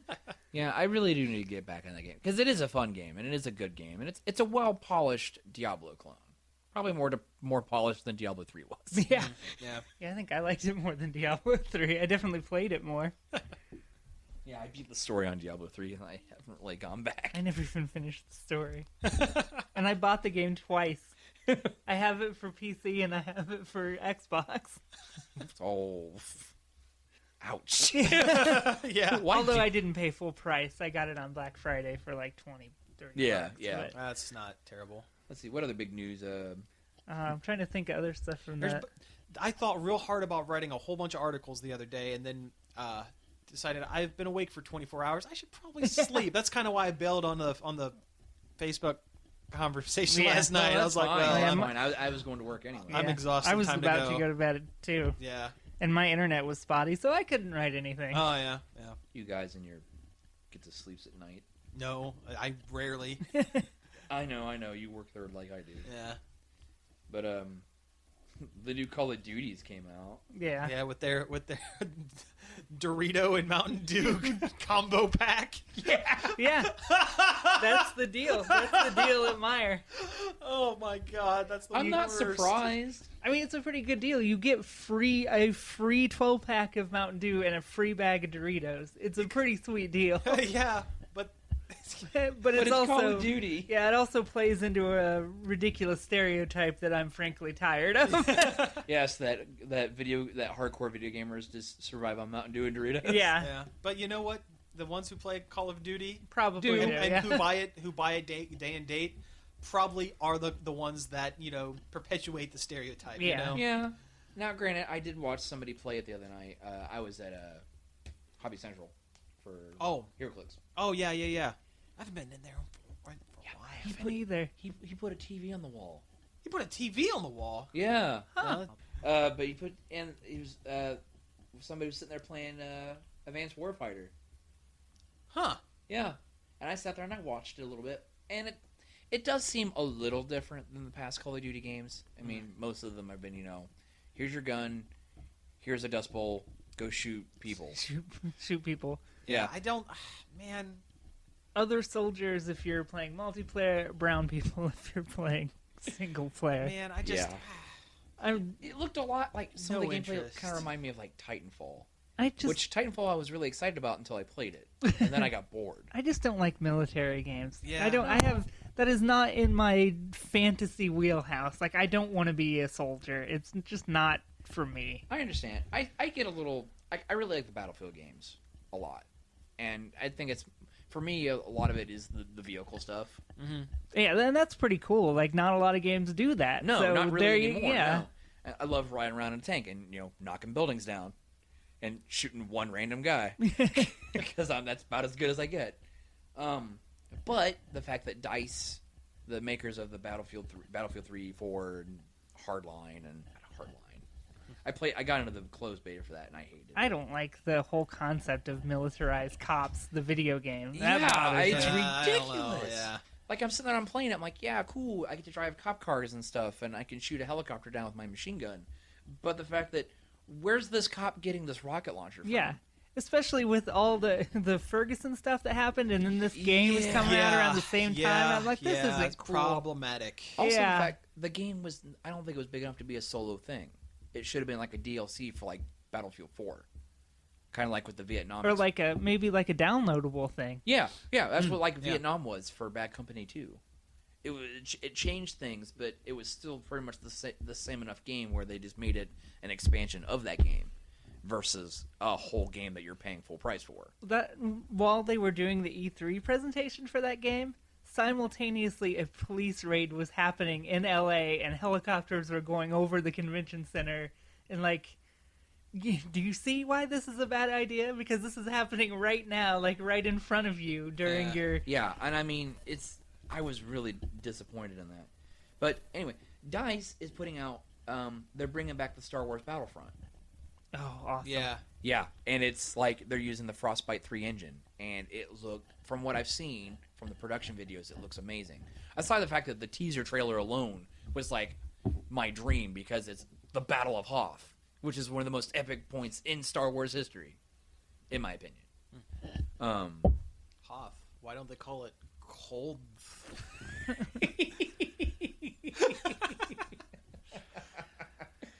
I see what you did there, and I approve. I read something this morning that made me mad. Okay, let's hear it. Somebody swatted one of the Bungie executives. Like that thing they do where they get the SWAT team to come. Some jerk off on the internet gets the SWAT team to come to your house. Oh, I've never heard of that. That's awful. Yeah, here lately it's mostly just been kids playing shooters together on Xbox Live, and then one starts to lose, so he calls the cops on his friend. Yeah, but they did it to a Bungie executive. What? Why? Probably because something about Destiny.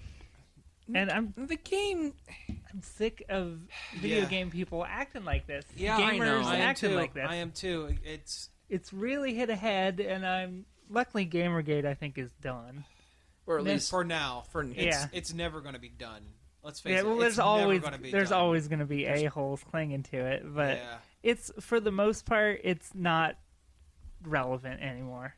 So that's something else I want to talk to you off, Mike. By the way, that friend of yours or whatever. Oh yeah.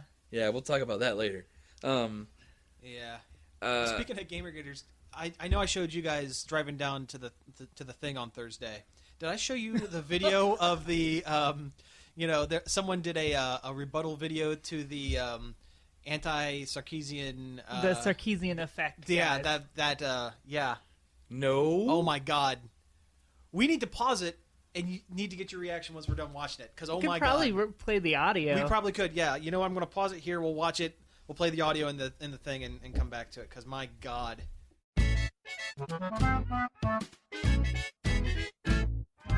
Are you worried about video game feminists? Well, now for the low price of $15,000 a month for an undisclosed amount of time, you can be a part of gaming history and make two dudes have more money than before. Help Jordan Owen and Davis Arini afford a new camcorder and maybe some fucking makeup. She's a professional victim, I tell you. She fled her home and she's a professional. Those things are technically accurate, goddammit. $15,000.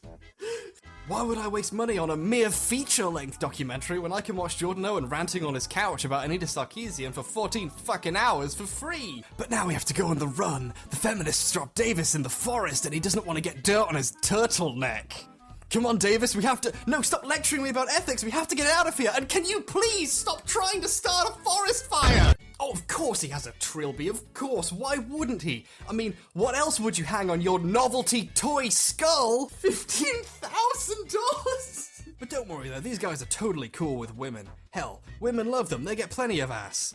At the strip club... And I'll tell you right now, my favorite dancer at my favorite club is Molly at Tattletales. Go look her up and you'll find out why. If Atlas shrugs any harder, he'll fall off his dad's fucking couch. 11 billion Canadian US dollars. Yeah, I'm going to put that back in post. Okay.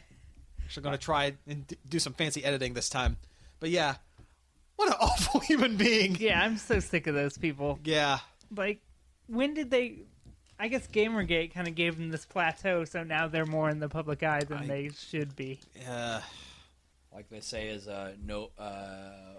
bad publicity. Yeah, but man, I don't even know how to respond to some of the garbage. Yeah, it's Well, here I thought we were going to be coming back all laughing and joking about how illusory these assholes are, but It's kind of bummed us all out a little bit. I'm like, I'm right up there with laughing at the fact that the dude's moving his stupid decorative skull Fake around. skull everywhere in every video.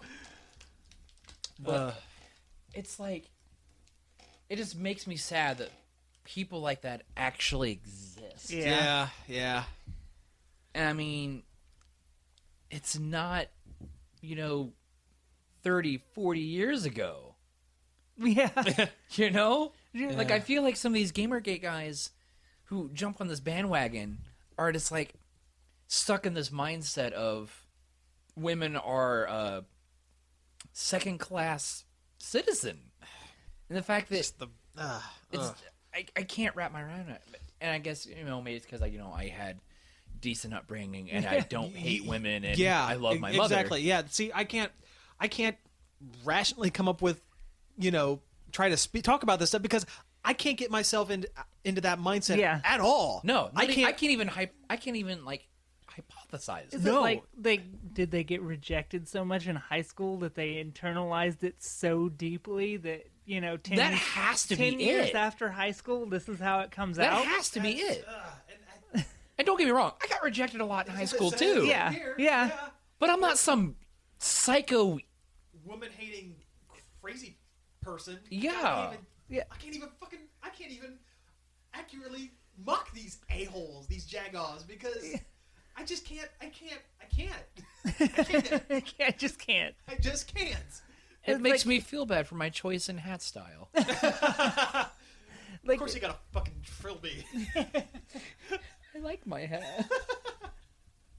No. And they've never had any actual relationships with not just women but just people outside of so they don't know how the world works on top of their weird ideas about women and minorities, so they get this weird I just backwards ideas. I almost feel like some hate groups would go like, whoa, what? Yeah. Wait, what? Wait a minute. We don't want. Listen, we hate everybody, but we don't want to be associated with these assholes. Yeah, I mean, I don't get it. Yeah. It's just sad. It's deeply, deeply depressing. Yeah. That these guys run around and think, but then they go on this rant of, it's not about that. It's about ethics in game journalism. Oh man, some of the stuff we've been sending back and forth. Mm-hmm. Oh, the Sephiroth from Final Fantasy VII. Oh yeah, I got to show you that on my phone. But yeah, it's a bunch of pictures. You will probably. I hope you would laugh at this. Let's see. Keep talking, guys. Yeah, but there was like the one webcomic I saw where it's like the guy's like, it's the man symbol, and he runs into a phone booth and you see this girl at a coffee shop, and they're talking about how they're targeting women, and he comes crashing through a window. Let me be devil's advocate, guy. Yeah, it is actually it's about. Okay, imagine these are all in one big line going down, like you're reading them straight down. Okay, so what it is, it's the cutscene where, if you play Final Fantasy VII, it's where the bad guy... Yeah, where anybody who's listening to this has probably played it. The bad guy has stabbed Aerith through the chest. And it's a collection of pictures from that, and the line of dialogue just says, actually, it's about ethics in game journalism. And it's in the window and the font from Final Fantasy VII, which makes it... the best. Yeah. My thing is, and I've talked to Steph about this before, we've had rants about it. The whole thing that sparked everything, aside from the blog where she talks about gamers are dead or whatever. Oh, the Lee Alexander article, which wasn't even saying gamers are dead. Yeah, it was just saying that it's irrelevant. Yeah, but the fact that a female indie game developer got a favorable review on Kotaku, and her ex-boyfriend got all butthurt about it. Yeah. And that was the spark that lit this entire shitstorm. She didn't even get a favorable review. Yeah. That doesn't even exist. And the review wasn't from the guy who she allegedly slept with, right? I mean, it was a completely different writer, so there's like no connection whatsoever between point A and point B. Nathan Grayson, the guy that he only had mentioned her a couple of times in posts that had happened before they were even involved, and it shouldn't matter. Yeah, because you know what? Guess what? That's the way the world works. That's the way it works. People meet people. People make connections with people. That's how the world works. Mm-hmm. Yeah. Well, it's like I brought up this point. If it would have been, say, a male game developer, and he had a friend in the video game journalism who gave him a favorable review because they're friends, we'd never hear about it because it would be a non-issue. Yeah. Well, guess what? This is how journalism works. Yeah. Sometimes it's who you know. It's who you know. Yes. Yeah. It's not always who you blow. Yeah. It's a hit that pass around work a lot. But I don't understand why they cling on to these things that have been proven false over and over again. Because social warriors. Yeah. Social justice warriors. As you said on Twitter the one day. But it's like, I just don't get it. Like I've said before, and you've seen it before in my big, huge rants that I occasionally have. Why are they so mad that the girls are coming to the clubhouse to play? What is that going to do? There's no reason to not think that's the best thing in the world because one, it boosts the demographic. Mm-hmm. You get a different perspective for games, so you don't have your games all be the same or any kind of media because more females are reading comic books now, and it's for the most part has been widely accepted because you know what.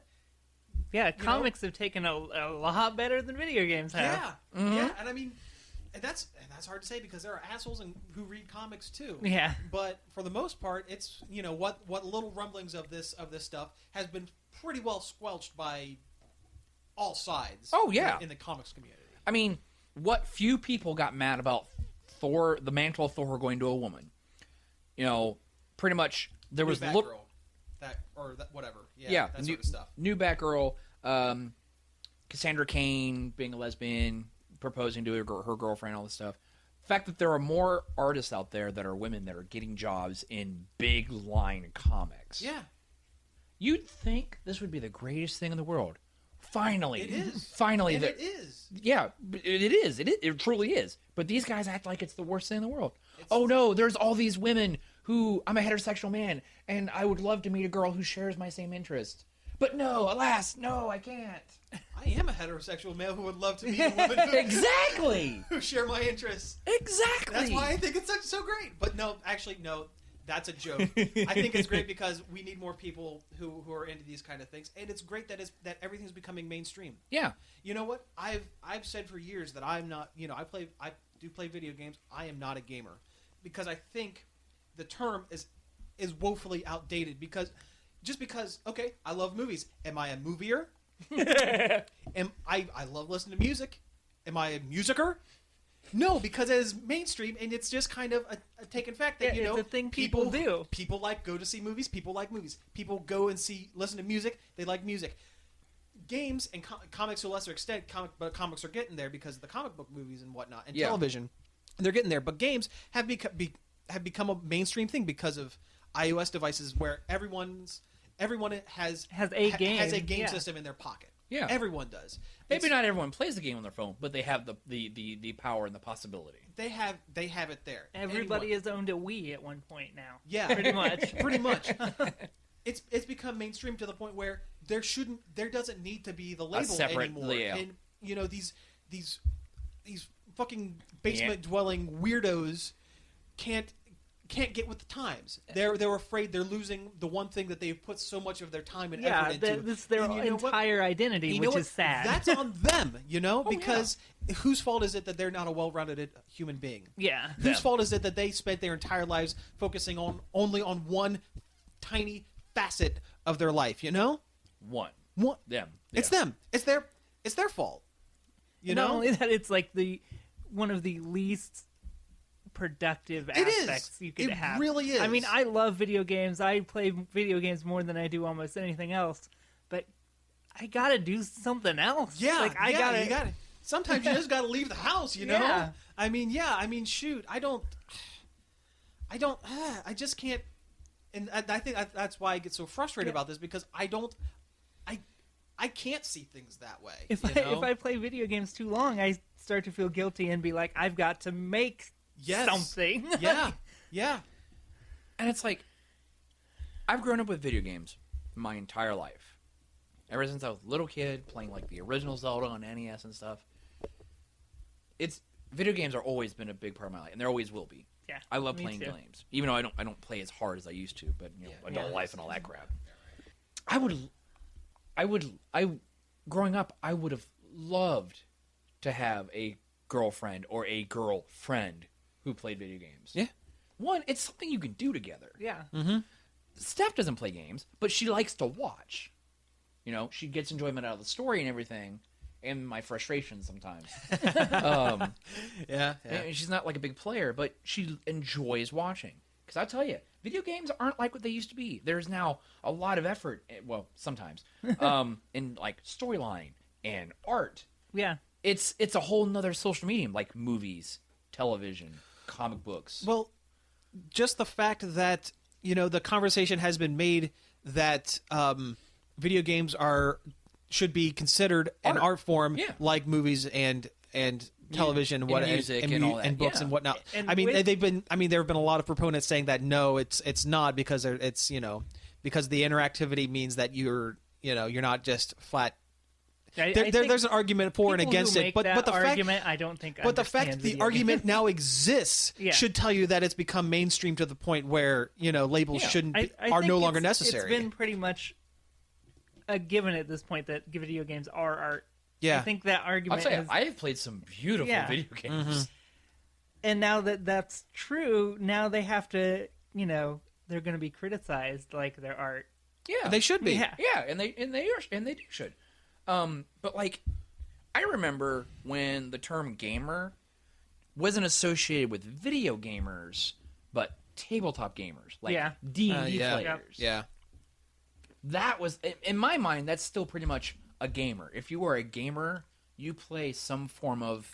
And that's starting to become more mainstream as well. Yeah. I know, especially with, aspects of, like, the fact that YouTube is actually a household name that everyone watches, and you have a lot of celebrities and stuff doing things on YouTube, like Will Wheaton and Felicia Day with their tabletop series, as an example. Yeah.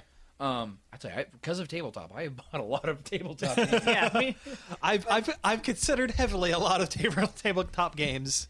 And because honestly, like, I've noticed as I've gotten older, and I did work for GameStop for many, many years, more and more people do play video games. Like we've said, it is mainstream. That's like anytime I run into somebody who says, "Oh, I don't play video games," I kind of look at them like, "Really? Why? Like what?" Yeah, it's like people say, "Oh, I don't read books," or "I don't watch TV." It's gotten to that point. Yeah. But the fact that these assholes are giving the rest of us normal people who still enjoy these things a terrible, terrible name. It's setting everything back. Yeah. Yeah. Well, what it is on their front, I believe, it's between being afraid that their one thing that they're into is being, becoming mainstream. It's like a hipster mentality kind of thing. It's fear that, God, I just had it on the top of my head and I just lost it. But I mean, the anonymity of the internet plays a big part into it. Keyboard warriors. 10 years ago, this wouldn't be as widespread because the internet wasn't connected as to everything. It wasn't as big. I tell you what would really shut down the whole Gamergate movement is for one person inside it who has made a death threat or a rape threat or something to get themselves get docked by the police and arrested and charged with attempted or conspiracy to Oh yeah, I fully it would take one person. Oh yeah. To get it would called. shut down the whole thing. It would because it would put all of a sudden all these people that are feeling high and mighty behind their keyboards and their fucking screen names and stuff go like, oh shit, they can get us too, and it will just done. I don't understand what they're worried about the end game being. Like, what's going to happen if Anita Sarkeesian is allowed to give people her opinion? Like, what are they worried about? Yeah. I don't understand. Who cares if she plays video games or don't? She makes good points. Yeah. Yeah. You know what? Agree with their opinions or not, that's what That's what opinions are. Yeah. They aren't stone cold fact. That's not like what she says or what anyone says coming out of their mouth is, laid down as law. As law. Exactly. Yeah. It's like before this whole Gamergate thing, I've never heard of her. Oh, I figured you would. I figured you would. Well, I did too. I followed Zoe Quinn on Twitter before this thing happened. I keep in with I pay attention to the indie. Yeah, see, I'm so out of that loop for that. But I'm just saying, as you are in the indie crowd, I'm not. What of the internet there is pretty much on the surface for me. But it's like you said, unless this happened, I would have never heard about them. Yeah. But the fact that these assholes are threatening women to the point where they feel so unsafe, even in their own homes, that they have to leave. Somebody hired a private investigator to follow Zoe Quinn around. Are you really? I'm serious. I'm serious. Fucking kidding me? So now she has to watch her every move in case she does something that gives them more ammunition to harass her with. And yet, that 23-year-old teacher who left teaching to make money twerking on Vine doesn't get jack squat. I'm just using that as an example. Squat. Yeah! But, I mean, seriously, this whole thing, it just puts a terrible taste in my mouth. Yeah. And it makes me wish I could reach through the internet and find these screen names and just... throttle them. Yeah. Well, Homer choked the crap out of them. Well, I tell you what. I mean, you guys know me. I mean, people listening at home might not, but you guys know me. Whenever I get worked up about something, I usually have a snap. I usually have a snap decision that's usually Daffy Duck level crazy, and then I calm down. When all this stuff started happening, I was this close to just going, you know what? I'm done. I'm out. I'm checking out of the entire scene, man, because this is, because fuck this, it's ridiculous. I mean, it's embarrassing. It's incredibly embarrassing to even be not associated. Associated is a bad word, but even like tangentially, loosely associated, related. Not God. I can't even share a hobby with this type of mentality and this type of It's embarrassing. It's incredibly embarrassing. But at the same time, in any facet of anything, especially within the geek circles, as I draw a diamond on the table. Yeah, it's a good looking circle there, buddy. I know, right? I love my circles to have straight sides. We know pop culture. We don't know shapes. No shapes. Geometry podcast. Yeah. Not that kind of nerd. You're gonna have bad seeds in everything, and unfortunately, they may not represent the majority, but media and just everybody is going to latch onto the worst possible things. And the loudest. Yeah. And the loudest, yes. Yeah, that's... The media does tend to amplify. We've got that with... back in the day when we were younger, video games caused people to be violent. There were subliminal messages in rock music that made you do horrible things or kill yourself or whatever. I remember when the Ozfest riot happened when I was younger.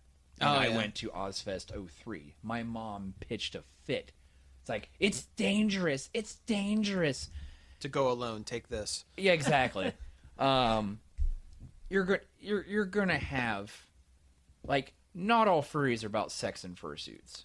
But most what do you hear about? Are about Nah, I don't. Sex and believe fursuits. that one. No, at the con there was a guy dressed as Silver the Hedgehog on Sunday that I'm pretty sure had been used for sex. Oh yeah, I saw him. Yeah, and there's a picture on the site which you can see at nerdoverload.com.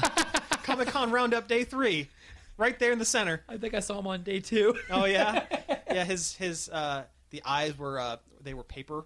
Yeah. He had drawn eyes onto a piece of paper and slid them inside like the mask because the mask was supposed to fit around your face. He was walking around blind. It was a little creepy and that was definitely a sex thing. But okay, bad example. Okay. Fine. Yeah. I'm trying to think of something that doesn't paint me into a corner here because I was going to mention like bronies and cloppers, but I'm pretty sure you got those are not so much. Well, maybe it is now, but at one point it probably wasn't as much. Yeah. But it's like... Bronies have only gotten worse over time. Yeah. Well, you have a sour taste in your mouth. I still enjoy it, but like I said, you're gonna have bad seeds in everything. Every kind of fandom. You're gonna have. Also, there's a pony song about that, about bad seeds. Yeah, I forgot about that. Yeah. That is a fandom. I am so glad I was never. No, it's an official song on the show. Oh well, that's still. It was one of the cousins. I'm Anyway, you're distracting me now from the point I'm trying to make. Sorry. Kitten Dude's distracted by the ponies. Got pony on the mind. I do. Got the mind on the pony and the pony on the mind.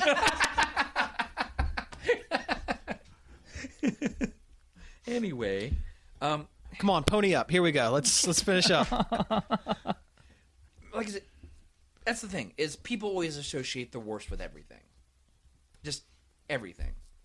I mean, if you drive an import car, you street race it, as an example, and Do you Tokyo drift it? sometimes. Oh, okay.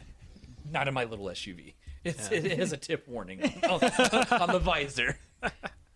But you get what I'm saying, right? Yeah. Yeah. I mean, No, I get it. People are you're only going to hear about the worst things when it comes to a particular situation. Yeah. And unfortunately, this is our bad situation, Yeah. and it makes me sick. Well, and another thing that is kind of making the media kind of pick up on it and has made it more prevalent is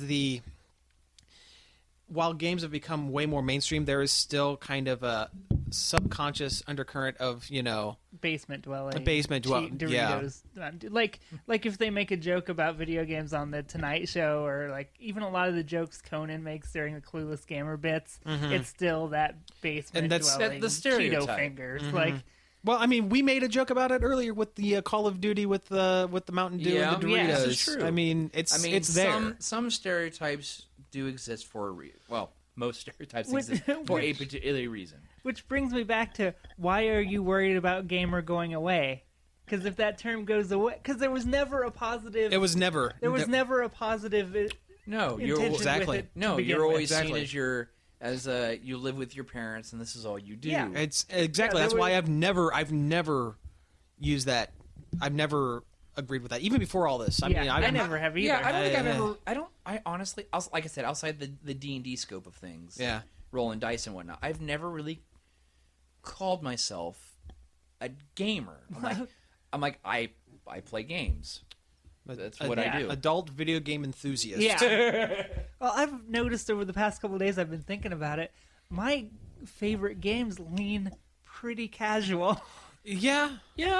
Like stuff like the Nintendo games are seen as pretty casual. And that's stupid, but that's a different argument anyway. Yeah. Yeah. And I like, one of my favorite genres is point and click adventure games, and I'm like, oh my god, I'm Zork. not that hardcore. Yeah. Zork. I love Zork. Like, I don't like multiplayer shooters all that much. I mean, I'll pick up The Sims way more often than I'll pick up like some sort of first person or anything like that, or like or fighting games. Fighting games are usually there's definitely a subsection of people who play it a lot. But, there used to be whole competitions back in the 90s for it. Yeah, but I mean, because there's like no story to it, it's like it's looked at as like a more of a casual thing that you can just kind of pick up and go. That's kind of why I don't ever buy fighting games at full price anymore. Yeah, I don't. Because I beat it in a night and then I feel bad that I spent $60 on this. Yeah. Yep. I don't know. I still buy my fighting games from time to time. Oh no, I'm not saying I wouldn't buy them. I'm just saying I'd not buy them For $60. for $60. Oh well, yeah. No, I feel like there's not $60 worth of content there. Speaking of which, Super Street Fighter V is pretty about this close to being announced, and it looks great. It's supposed to be like in the timeline. It's supposed to be later on, so we might see old Ryu and old Ken with like their students and stuff, and like the maybe less the daughter of Guile that has been in like the backstory, and like the ending credit scenes of stuff, like a lot. It's like next generation fighter That's a type. good Sort of okay, things. I like that idea. Yeah. I like that idea a lot, actually. Yeah, I think it's what the line needs is a good. It's a good clean break. It needs an infusion. Yeah. But not like the Street Fighter 3 style. Oh, yeah. That nobody liked one. No. Yeah. No. That's part of the thing, like Mortal Kombat. It's the same crap over and over again. Although the last Mortal Kombat, the reboot was really good. Oh yeah. It was definitely. I think it definitely. That was sort a of fighting saved... game that would have been worth $60. Well, yeah, it was definitely. it definitely saved the Mortal Kombat franchise a little bit. I never really liked Mortal Kombat all that much, honestly, but that one I liked a lot. Mortal Kombat 2. I loved Mortal Kombat 2. I can never get the finishing moves down, so I was like, "What's the point?" Yeah, I just play this is game, true. another game. This is What's true. the point? Because the fighting game isn't that good. The fight. Yeah. Hey, look, you've got like 8 different colored ninjas. Yeah. And then a girl. Although I will say I loved the movie. I have a soft spot. I love the first movie. The first, the first one. The first movie. The second Christopher movie? Lambert as Raiden. Yeah. I don't think so.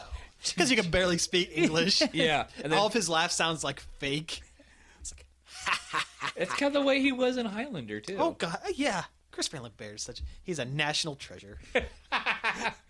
Not in this country. But no, like, and come on, it's got the Mortal Kombat theme, which is like Mortal Kombat. Seriously, I hear that song and I get pumped. Like I want to go like run a mile, but I don't. I'm not gonna. Yeah, I might. I'm not. I Yeah, could. yeah, because you've been running. I could run a mile. Even though you hate running. I hate run. running. I'll get asthma. I fucking hate it, but I'll do it. I can. I have in the past, recently. So. Yeah. Yeah. But it's like one of the greatest dance themes from the 90s. See some makes girl... me want to grab some glow sticks. Yeah, exactly. Get a light switch rave going. You see the new Halloween I haven't. tune? No, it's I need good. to. There's a new one. Halloween. There's a new one. Yeah. Homestar yeah, Runner, okay. we love you. Homestar Runner, Bomb Bomb 2. But yeah, and I mean, come on. How many of us as kids, like on the like the playground or whatever, didn't like grab somebody and yell, "Get over here"? I mean, well, like No. at least I did. I did. I didn't, but Well, we played Mortal Kombat in my school because we're dangerous. it was. What did we play when I don't even remember. Man, Do you remember Battle Trolls? we'd never played it on the playground, but I sure as hell remember Battle Trolls. I No, don't. I'm thinking Battle Toads. Battle Toads. Dude, the pause music. Dude. Okay, remembering stupid stuff. Okay, this just popped in my head. The creepy crawler stuff. Remember that the Creepy Oh, crawlers. Yeah, okay. Samantha loves those. If she was here, she would definitely have a conversation with you about there was creepy crawlers. all right. There was a TV show. There was a kids cartoon based on creepy crawlers, and you made the creepy crawlers and put them inside the action figure's chest, and it had a little battery powered flashlight inside it, and they glowed and made the creepy crawlers glow. And I can't remember what the name of the show was. I think I watched like one episode of it, but I remember it vaguely remember this. clear as day. Yeah, I I'm vaguely, look it up. yeah, look it up. I look it up. Yeah, remember here. the toys. I remember the toy. I may not remember the cartoon, but I remember the Oh toy. man, I remember the toys because they were always like in the $5 bin because no one bought them. Because you had to buy the creepy crawler factory and like the special plates, the molds and crap. The fully metal molds that got really hot in that little oven. I mean, come on, freaking easy bake oven. You could literally make tiny brownies. Yeah. With a light bulb. The show was just called Creepy Crawlers. Okay. Surprise, surprise. Yep, this is it. Let's see. Oh Yeah. God, yes. There's Chris, the creepy crawler master, and Volt Jolt, Volt Jolt. That's almost as bad as like Garbage Crazy Pail Kids. Top Hat Man. I think he has a third hand coming out of his chest. What the fuck? That guy was clearly a magician Oh. of some sort. Professor Guggengrime? Guggengrime? Oh, this is okay. He built that art museum. Oh, saving The it. Guggengrime? Yep, this is the picture for the podcast. Saving it right now. Save images. Professor Guggengrime. Guggengrime. Like I said, it sounds like a Garbage Pail Kid. Hocus Locust. Oh my god, this is the best. T3, that's kind of lame. Wow. Terminator. A very bad one at that. Shaka Roach. Shaka Khan. Shaka Khan! Professor. Oh, that must be the. Oh, it's the Spanish version. The Fabrica del Monstra. Professor Uchibuchuru. Kabuchuru. Too Ugly, the number 2. He's the rapper of the group. Commandist. What?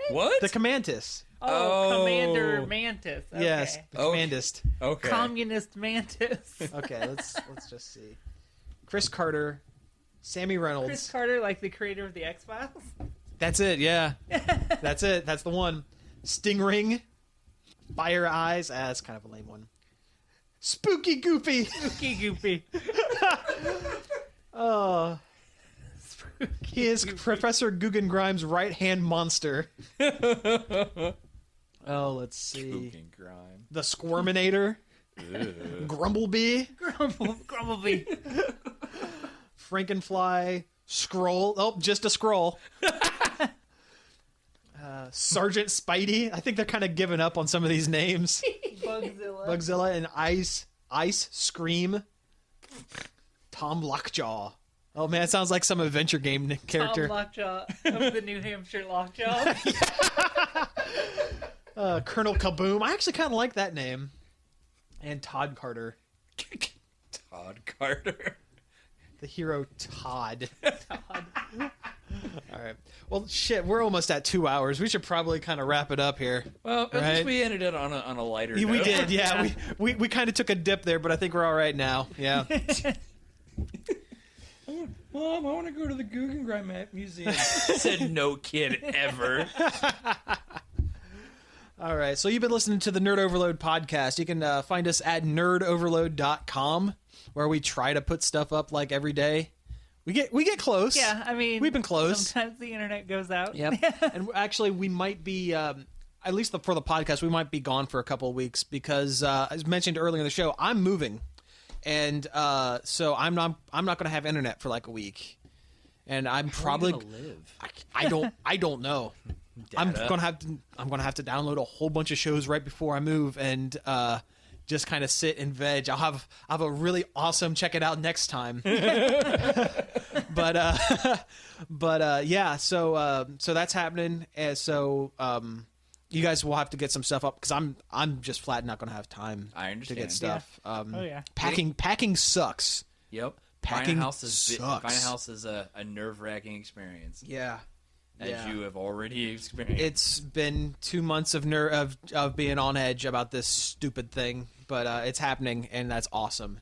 And what that means, we're going to have an office, like an actual recording office. I'm going to try to pick up some new equipment here and there, and so we'll be able to pump these out a little more frequently after that. Possibly even weekly. Yeah, maybe. Yeah, I hope so. I don't see why. I think that's the goal eventually. Also, you'll be a lot closer. Yeah, yeah. I won't be halfway, a 20-minute drive in either direction from you guys. But yeah, so that's going to happen. So this might be the last pod for a couple weeks, but we'll definitely come back strong. You should probably say Twitter handles. I'm at Robot Caveman, and I've been actually putting stuff up. While I was at the club, I put some stuff up. A play-by-play of the club. Me and my whole Night at the Roxbury act. Pretty much this. This was my move. Michael J. Fox? Too soon. Too soon. All right, go ahead. I'm at NOD Cody P. And Bearded Midgetor. I've had 2 tweets in the last 2 days. Nice. I know, it's pretty good for me. Good deal. Good deal. So, and I think I retweeted like 2 or 3 things Steph did. Steph is on there a lot. Yeah, she lives on Twitter, bro. Yeah. Don't forget to pick up your 3-pack of Dawgz. God, yeah, that's the hot dog flavored energy drink. Taste the indiscriminate flavor. Well, this has been the Nerd Overload. Thank you for listening. Thanks a lot, guys. Talk to you next time. Dawgz. Doggy dog. This show is a part of the Nerd Overload Podcast Network. Listen to our other shows and much more at nerdoverload.com.